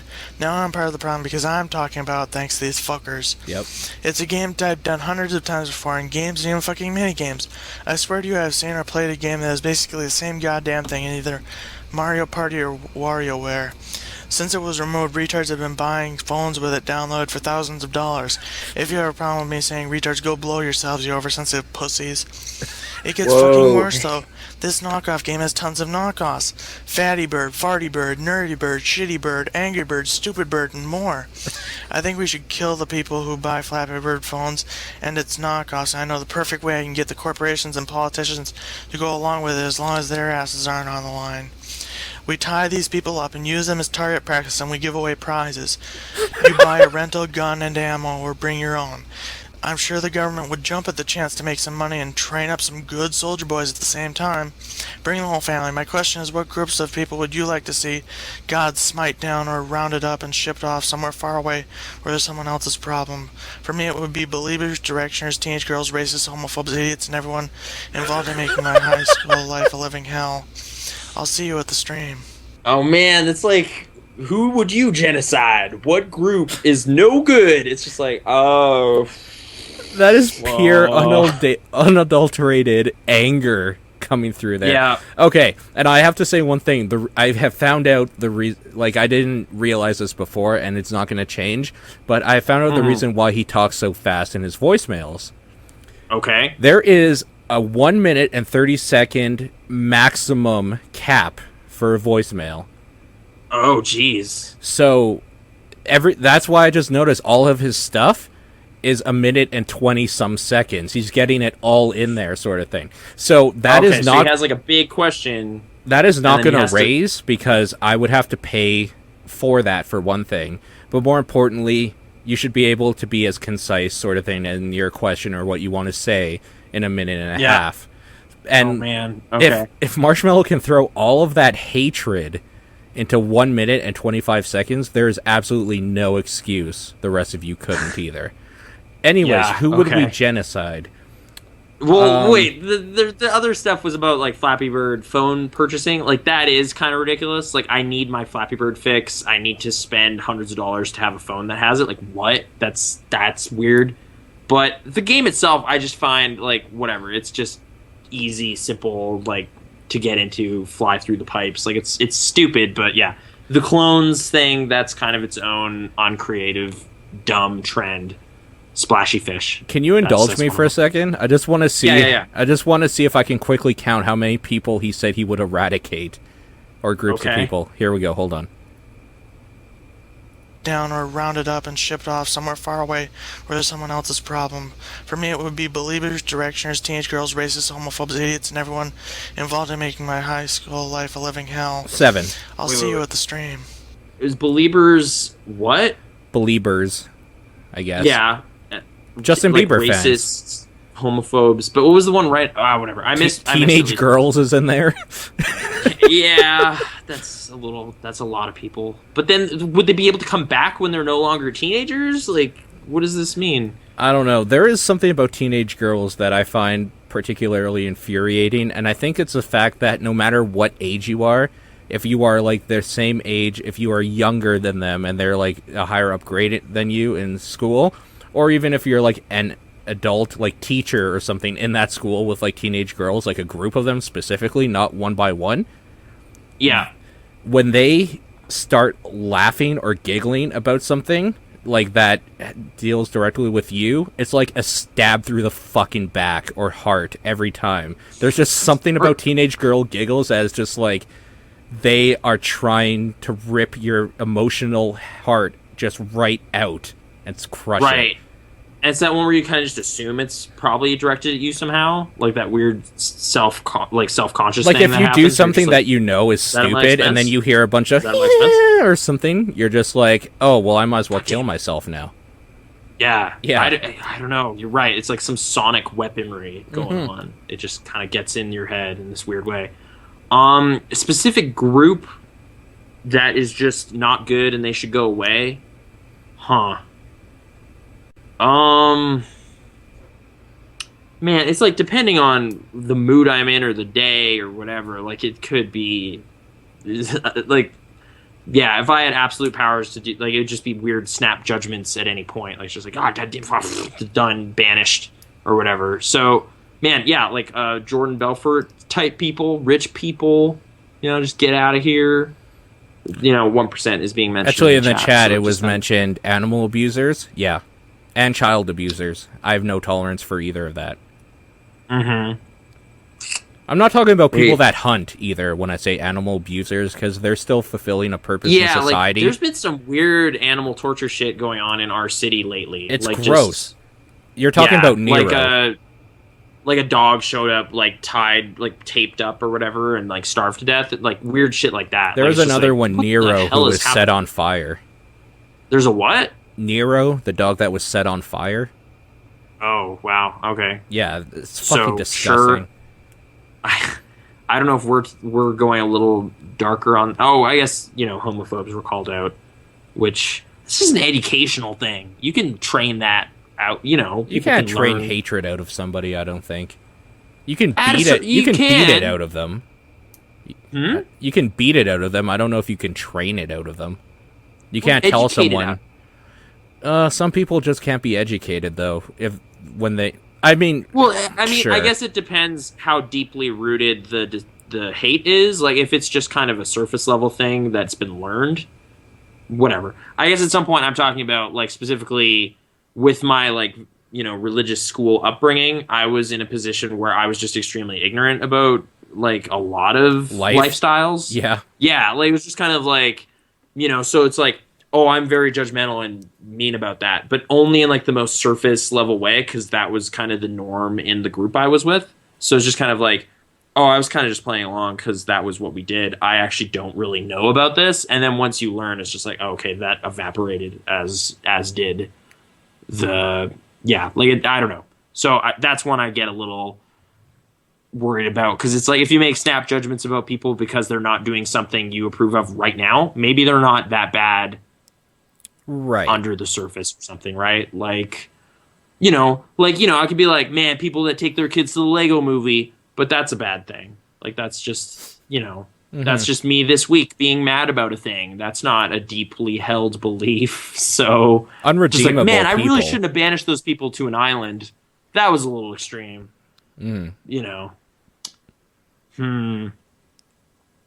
Yeah, I'm trying to think if there's like a specific thing that's been nagging at me a lot. Like, it has been kind of, okay, I guess briefly relating back to like the Childish Gambino album, I find maybe one of the things I find a little tiresome about it is like a lot of rap music seems to be rich, successful people complaining about it. Yeah. And that is sort of the case here. However, it is a person I already was kind of on board with. So that's what makes that not annoying to me. But I could totally see someone being like, wow, this is so entitled and stupid. And you're just like, you're kind of right. Like, I mean, it's like, he has a successful TV show. He's got a rap career working out for him. He's, works in Hollywood and like writing and stuff. Like, he's doing fine. Sure. Like, what does he have to complain about? Like, not that, it kind of seems kind of trivial at some point. But, that kind of, I don't know, super, like, I totally get being very selfish and complaining about things that are impacting you, but at some point, I just get kind of tired of that repeating. Not to say we should ban all rappers, but wait, maybe Macklemore. I don't know how often that has come up. People with Macklemore haircuts, there you go, ban them. Okay. That's been popping up more and more. It's just like, what is that person doing? That's like the time I saw a chick with a Skrillex haircut, and I thought, it was like, why would you ruin art? Because she was pretty. Yeah. It's like, you ruined it. You put a dumb thing on that. So yeah, that is my this week's thing that is annoying enough. So yeah, sure. I'll just make a blind, flat judgment and say they should all be banished to an island. Even though that's probably a bad idea. So maybe. I don't know. Let's move on. Okay, last voicemail from Marshmallow. Here we go.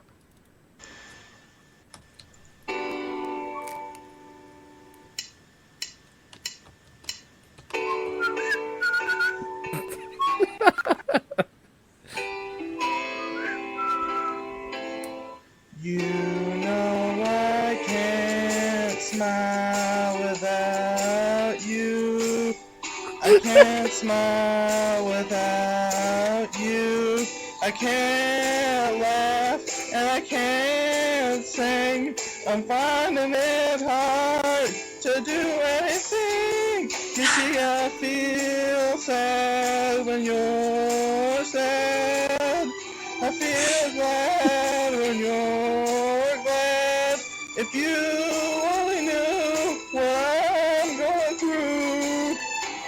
just can't smile without you. You came along just like a song and brightened my day. Who'd have believed? Oh no. Okay. Dream? Now it all seems light years away.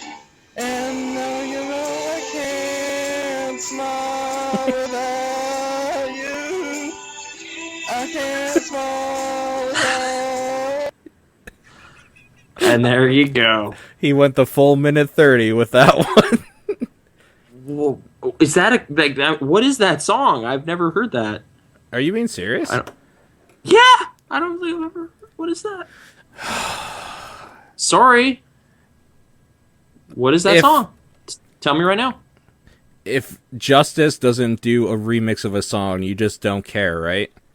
Yeah, pretty much. It's just like, what is that? That's Barry Manilow, man. I don't. Okay, I'll wait. Do you seriously not know who Barry Manilow is? Really?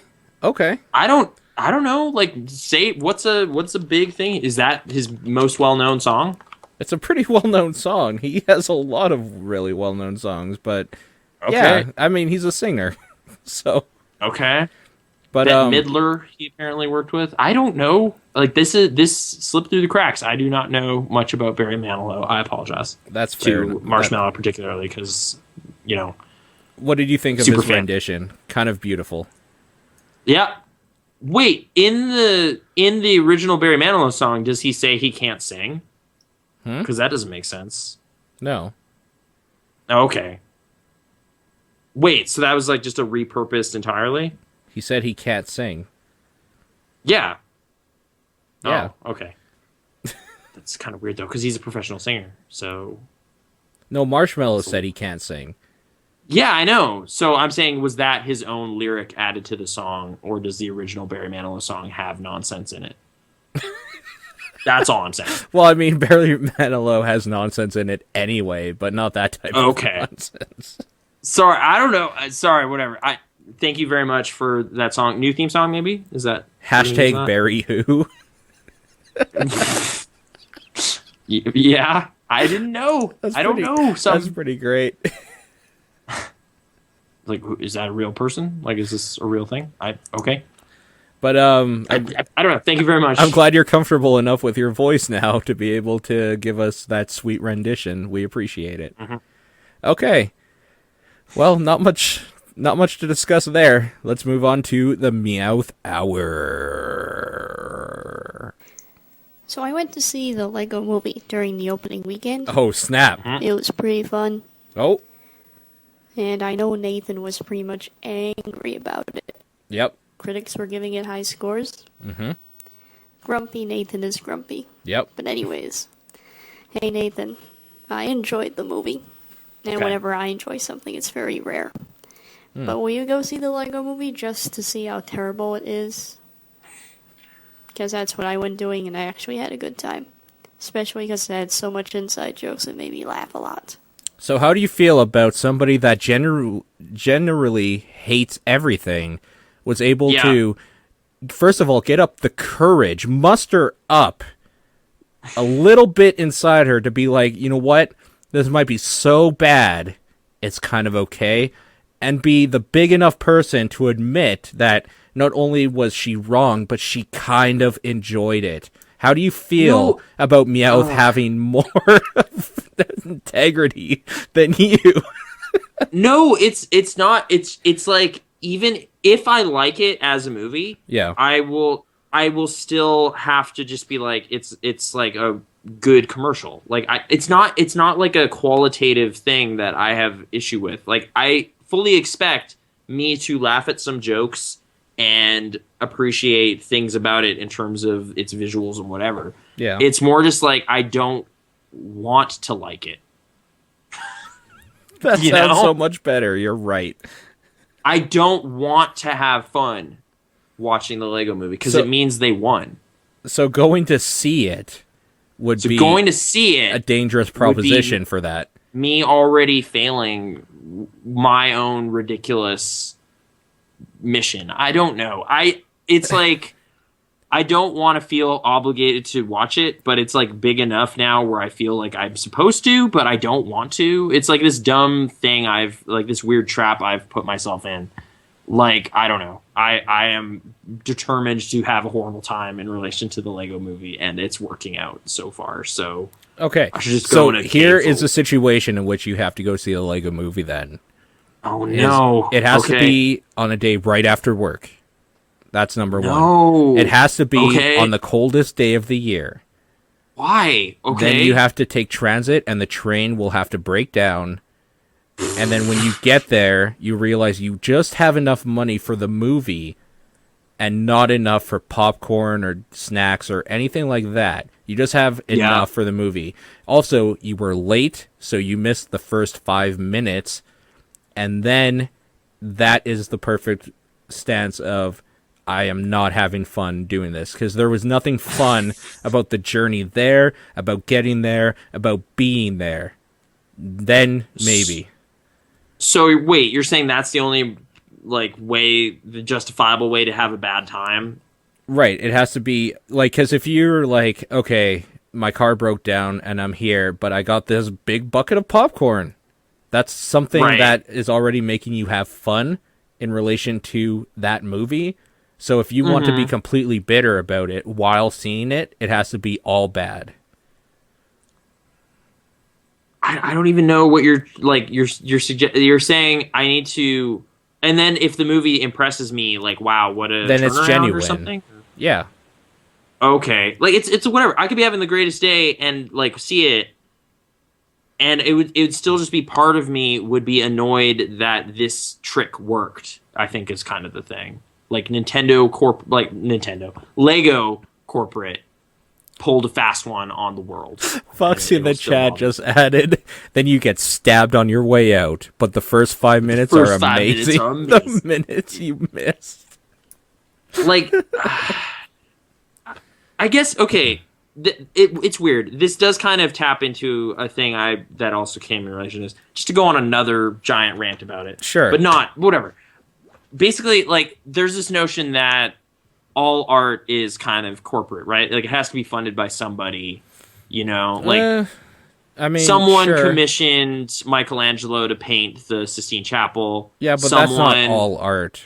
That's all commercial art. Right, you're right. But I'm saying, like, these celebrated artworks, right? Like, someone has to foot the bill. So in this case, it was the Lego company, you know, right? Like, they had the $60 million. They gave it to the guys who directed Clone High or whatever, and they made a funny movie, and everyone is having a good time. I guess so, but it's kind of, I don't know. Like, that still doesn't make me want to go check it out. Like, that's just the thing. It's like, okay, someone made a really impressive Lego fan movie. Yeah. That's cool. Mm-hmm. Like, I just don't really care. Like, I don't have enough interest. I just don't. Like, it just looks like a pop culture reference mill in a way. And I've kind of been having like this prolonged gradual disinterest in Lego and what they do since the video game started coming out. So I don't know. I am just in a personally like not a great mindset in relation to Lego in order to see a Lego movie. Like, I just don't want to do it. So sorry, I don't have any integrity. I don't know. I don't have integrity. I don't have the integrity to watch the Lego movie in a impartial headspace. I would be biased against it, and I don't know what to do with that. Like, good thing no one's paying me to see it, I guess. I don't know. Like, yeah. Blech. Next voicemail. Next voicemail. RoboCop was awesome. I know Nathan won't see it because he's an old person. Mm-hmm. But, What? hey Nathan, when you go to the movie theater, where do you prefer sitting at? I prefer the middle because it's not too close and not too far back. Just right. I probably will see RoboCop. I don't, but is it kind of assuming if you're older, you wouldn't want to see a remake of a thing you liked, kind of thing? It's just like kids these days, that kind of thing. Maybe, or because it's PG-13. That bothered me. You're right. Yeah, it's really annoying, but okay. Typically, it's like 3 or 4 rows in, on the far side, like the aisle seats. Sure. Usually on the left. The doubles, right? Where it's only like 2 seats. Yeah. Oh no, not like that far edge, the middle section, but edge of it Okay. is typically where we end up. So you don't have to walk across the whole thing, sort of thing. Yeah, you're kind of able to get out. People have to go past you to get in, but you don't have to go past other people to get to your seats, Right. kind of thing. For sure. I prefer that. Yeah, that's it. Really, that's where we sit. That's where we sit. Where do you sit, Paul? Where do I sit? Wherever. Yeah. Don't Okay. really. Yeah, it doesn't really matter to me. Not the front. I guess small, short observation on movie theater seating stuff. I don't understand why in an empty theater people still cluster together. I know it's weird, for sure. Like, it's like, okay, there's like 8 people at this art house movie. We're going to sit over here. The next people that come in will sit somewhere near you somehow. And it's like, why? Like, I want to, I don't want you to talk. And if we talk, I don't want to bother you. Like, why would you elect to group together in this setting? Like, that makes no sense. But yeah, that's what happens. That's why I don't like the middle, is basically what I was getting to. Because it is, you will always be near somebody. And that's where it gets problematic. Because they might be chatty. Yeah. I don't want that. Be quiet. It's a movie. Oh, I guess speaking of movies, Odd Thomas, check it out. In theaters now. It's Stephen Sommers, Deep Rising movie stuff. Deep Rising. It's like The Frighteners. If you Frighteners like The was great. Frighteners, Yeah. check it out. It's the closest thing to that I've seen in a while. So yeah. Anyway, Okay. Next so question. last question. Here we go. Space Dandy is up. And also, Sword Art Online's finally done. Yay! Blue Exorcist is coming, and I'm looking forward to that. Anyways, I don't know if Paul posts this question this week, but just in case Paul doesn't, hey, do you think this whole podcast thing with Flizer and the marshmallow go by, would you turn in to watch? I mean, I know your life's so busy, but I'm sure you can make a little time just to listen to 3 people babble about anime. And maybe if we include Albus, it'll be 4 people babbling about anime. Okay, so this podcast idea where the 3 of them, or maybe 4 now, that's kind of news to me too, will be just talking about anime and anime stuff. Would you tune in? Is it a video podcast, or Probably. would it be live stream, kind of like this? I have no idea. I would assume it would be pre-recorded and then uploaded. Okay. I guess, I don't know, like, how inside baseball would the anime discussion be? Because, like, I am not super You know for a familiar fact with... it would be so inside baseball that people like us wouldn't understand any of it. Right. So, I don't know. Maybe I'd just suggest, like, maybe try to just do a little setup before you get into serious discussion about the show. Like, be like, this is the show, it's about this anyway, and then start talking about the specific characters and stuff. Because, like, I honestly... if it's too hard to follow, I might find it impenetrable. Also, giving points of reference to stuff that is more readily accessible, or stuff that we, like, not we, but people in general might have seen, sort of thing. Like, you have to talk. I think the way to go about it, and maybe I'm wrong here because I have no idea, the way I think you would have to talk about it is as if everyone listening has no idea what you're talking about in terms of the backstory, the different things associated with it. Like, even for stuff like Dragon Ball Z that's been around forever, still kind of give, like, a heads up about what it's about, what it's like in general, sort of thing. Just pretend like the audience has no idea. And unless you're catering, I guess, to a niche market where you're thinking everyone is going to be really, really in anime, which is also fine, but then I will probably listen to 1 or 2 episodes to hear how you guys are doing, but I won't tune in every week because I have no interest in that. Like, just speaking personally for me, I'm interested in people that know a lot about something being able to relate it to, like, stuff either I know or, like, give recommendation or, like, just talk about something so I know what it's all about sort of thing. Like, right. Actually, it's interesting. Like, I was one of the Mega 64 podcasts I was listening to. They were talking about how so many people who are recommending shows don't really do a good job of explaining what it is they like about it. They just kind of yell about the show. It's just like, you need to see True Detective. And it's just like, why? Like, what is it? Oh, it's amazing. And that's all you get. You know, it's like Game of Thrones. Oh my God. So I don't know. I'm not even sure if I'm good at that. Like, I want to be better at it. We're probably not good at it. Yeah, like, I want to kind of, like, be able to convey the good feelings and pique interest, but also not just ruin the thing or go too long about the thing. But I kind of like just talking at length about the thing. So I'm not doing a good job at selling things to people, but that's not my job anyway. So no, I'm not saying they should sell stuff to, like, me as the listener. I'm saying they should talk in a way to assume that I am absolutely retarded about this subject to maybe gain more of, like, people being interested in what you have to say about it. Mm-hmm. You know what I mean? Right. Create a entry point into the conversation for people who An might entry not point. know. I'm not saying you have to, like, dumb down your talk. I'm just saying maybe take a minute or two to describe what it is, set the stage, kind of what it's like, what it reminds you of, like a few things that you really like about it, a few things that you really hate about it, and then go into how this insert Japanese word is in this insert Japanese word, and they are doing this Japanese word thing. Like, okay, like I guess that's fair. Like Attack on Titan.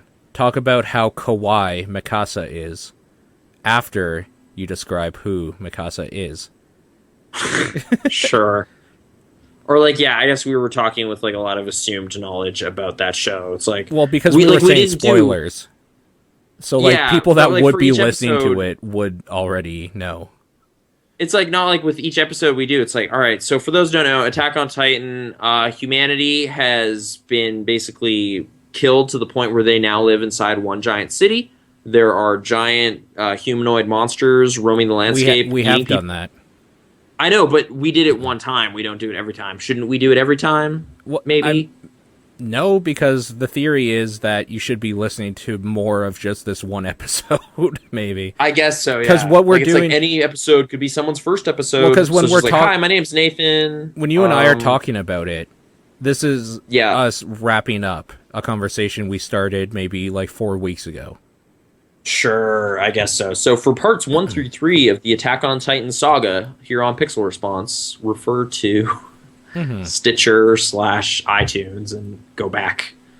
But yeah, it's because, like, weird. Let me just make put an example up there. This Gurren Lagann or whatever. Right. I had no fucking idea what I was getting into with it. I just kept hearing people say the name and I should watch it. Then I looked at a picture, didn't say much else. If I was to, like, start talking about Gurren Lagann with somebody, I might start with, like, it's basically mechs fighting. And then people that like that sort of thing will be like, oh, okay, this might be something I should either look into, blah, blah, blah. Whereas people who are like, I hate giant robots, fuck this sort of thing, are maybe gonna want to go for something else. Right. Or, like, personally for a, I guess, you know, anime part-timer like me, finding out that Gainax was involved in that show was a point of interest for me. It's just like, oh, they've made other shows I like. Cool. You know, so maybe relate that to stuff. Like, just like, hey, did you like Evangelion? Yeah, it's pretty good. These guys also made that. Oh, interesting. And then that's another thing you can get people interested in. Personally, I thought that was a key piece of information for me. Like, Gurren Lagann went from, I don't know what that is, to, oh, okay, interesting. So, yeah. You're weird in that Just respect, saying. Though. Because I'm weird? Okay, so if you want to cater to my specific I'm saying a good way to like describe something to you isn't to relate it back to something that like the masses might know. The best way is to say who like directed it. Yeah, that's the best way to hook maximum Nathan type people. It's true. It's the really most weird. Krasnors. That's what I care about. So yeah, like Necronomigaber in the chat, Attack on Titan. It's like My Little Pony, except instead of friendship, everyone is being killed. There you go, done. Like that's you need to relate it to other people. It's like Gurren Lagann. It's like Max Payne if Max Payne was a robot and the slow motion wasn't there, and it was If Max instead Payne about was a robot. yeah, like you gotta get the thing the kids like. It's like Grand Theft Auto. If instead of being a mid 40s criminal, you were a mech. It's kind of the same story. Or if someone's like, so what's tale as old as time. If somebody was like, okay, what's Naruto? I would be like, think a school for ninjas. Oh, okay. Right? Like, you have to just say basic things about what the... Right, it's like Harry Potter. He's the chosen one, but instead of, him having the Patronus or whatever the fuck, he turns into, like, a foxfire thing. Yeah, the Nine Tails or whatever. Story. Yeah. Instead of the professors, it's senseis, but it's basically the same thing. Avatar, it's like Harry Potter. Right. Like, right? I think we're getting off onto weird tangents. The main thing is... You gotta relate it to even more popular Will you listen to it? I will... I mean, why wouldn't I listen to it? I'll give it a shot for your first couple episodes, probably. I'm not going to say I'm going to listen to every one of them, because I have no idea how it's going to turn out. I would like to hear it, though. So, that's why I think it's a good idea. Naruto, it's like My Little Pony, except instead of ponies, everyone is a ninja. I'm good at this. Yeah, that's the best. That's the best way to do it. You know what? It's not. It's far about from ponies, pirates, One Piece, done. That's the same thing. One Piece. It's like My Little Ponies, but pirates. It's not. Yeah. Okay, so exactly. we're relating. I don't know. How pony is it in comparison to My Little Pony? It's like, oh, it's pirate. Okay, got it. That's basically how all anime has to be described. Metric for literally everyone. That'll help them. Like just Hey. the Fluttershy of the show is this person. Yeah. That's what they do. Teenage and, like, the Mutant Pinkie Ninja Pie- Turtles. Think My Little Pony, only instead of ponies, turtles. Yeah, Leonardo's Twilight. Just you got to make these connections for people so they know what they're getting into. Everything. That's how we should review content from now on. That's the Krasner scale right there. How pony is that's it? it, really. But of course, season 1. Come on, let's not be crazy. Like that's obviously all we're talking about. But yeah, Wouldn't that be crazy if it's like Titanfall? It's like season 1, episode 3. My Little Pony. it's like, oh, really? Is that kind of? It's like My Little Pony, only with guns and mechs. That's not what I want, actually. That's why a lot of fan fiction doesn't appeal to me. It's like people literally. It's like Fallout except with ponies, and you're just like, what are you doing? Why would you do that? Like what? I think the form of reviews we should do is like that Titanfall infographic. We should just do those. Just like a little stupid clip art thing. Wait, the like balloon, like Titanfall review, balloon out of 10 sort of thing. Like, the Titanfall. Sorry, I was thinking of Attack on Titan, where No. it was like those weird info splashes between commercials. Those are great. Were one of the like in the last episode, the one was like a full page. It was just like, And it gave oh, you 2 shit. And I had to seconds. pause and read this legend about this miner who dug and like found the wall or whatever. I was just like, what the hell Whoa. is this? This has to all stop right now. What? Because Pixel Response is being referred to as Sex in the City, and I am not a Samantha. It's just... That's not me. That's what they... Okay, I was like, Carrie, like from Carrie the movie, so I have psychic power. Okay, sure, I'll take it. But then it was Samantha, and I have no idea. So, okay. You're saying you cross the line, we're nothing like that.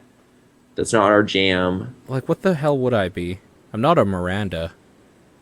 I don't even know what they... Actually, I'm which more. one? I'm more of a Miranda than definitely a Charlotte. I'm not a Charlotte at all. Okay. I've watched a lot of that show.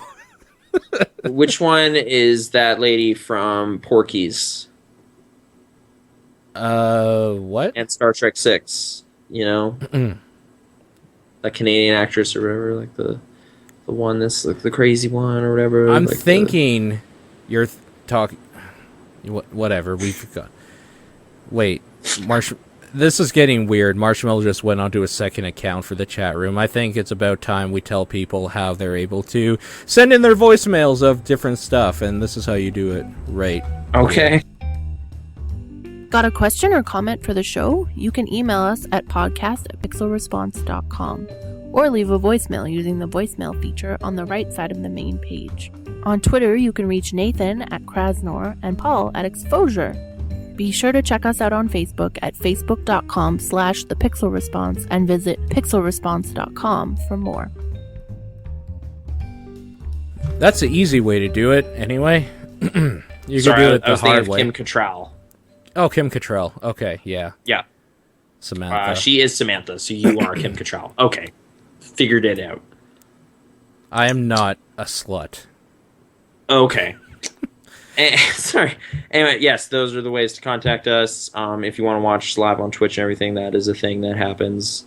And Game Pixel Dudes. We should plug response. Game Dudes. It's like Golden Girls instead of old ladies, they're Canadians. I don't know what that means. That doesn't even. All right. Instead, I'm Betty instead White. of I this, win. like, sex, they are like national thing. They're this nation. It's like, oh, Yeah. all right.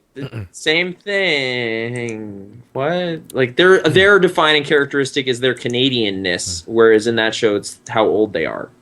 We're not Right. at all Canadianist, though. Hockey and stuff. Hockey night in Canada. You are definitely the Betty White, though. You remember that song? I do.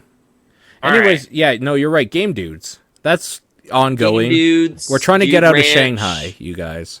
Yeah, right now that is our most recent endeavor is to beat 2010's Kane and Lynch 2 Dog Days, Yep. which violent and weird and kind of good but kind of bad. I don't know. The next stuff we have to do is kind of annoying, but stay tuned to that. That's on the YouTube.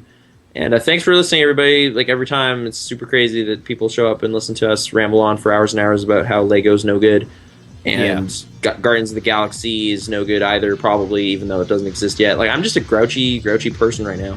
But thanks for putting up with it. Good thing nobody heard the secret podcast. Anyways, we Yeah. will see you all later. You think this is bad?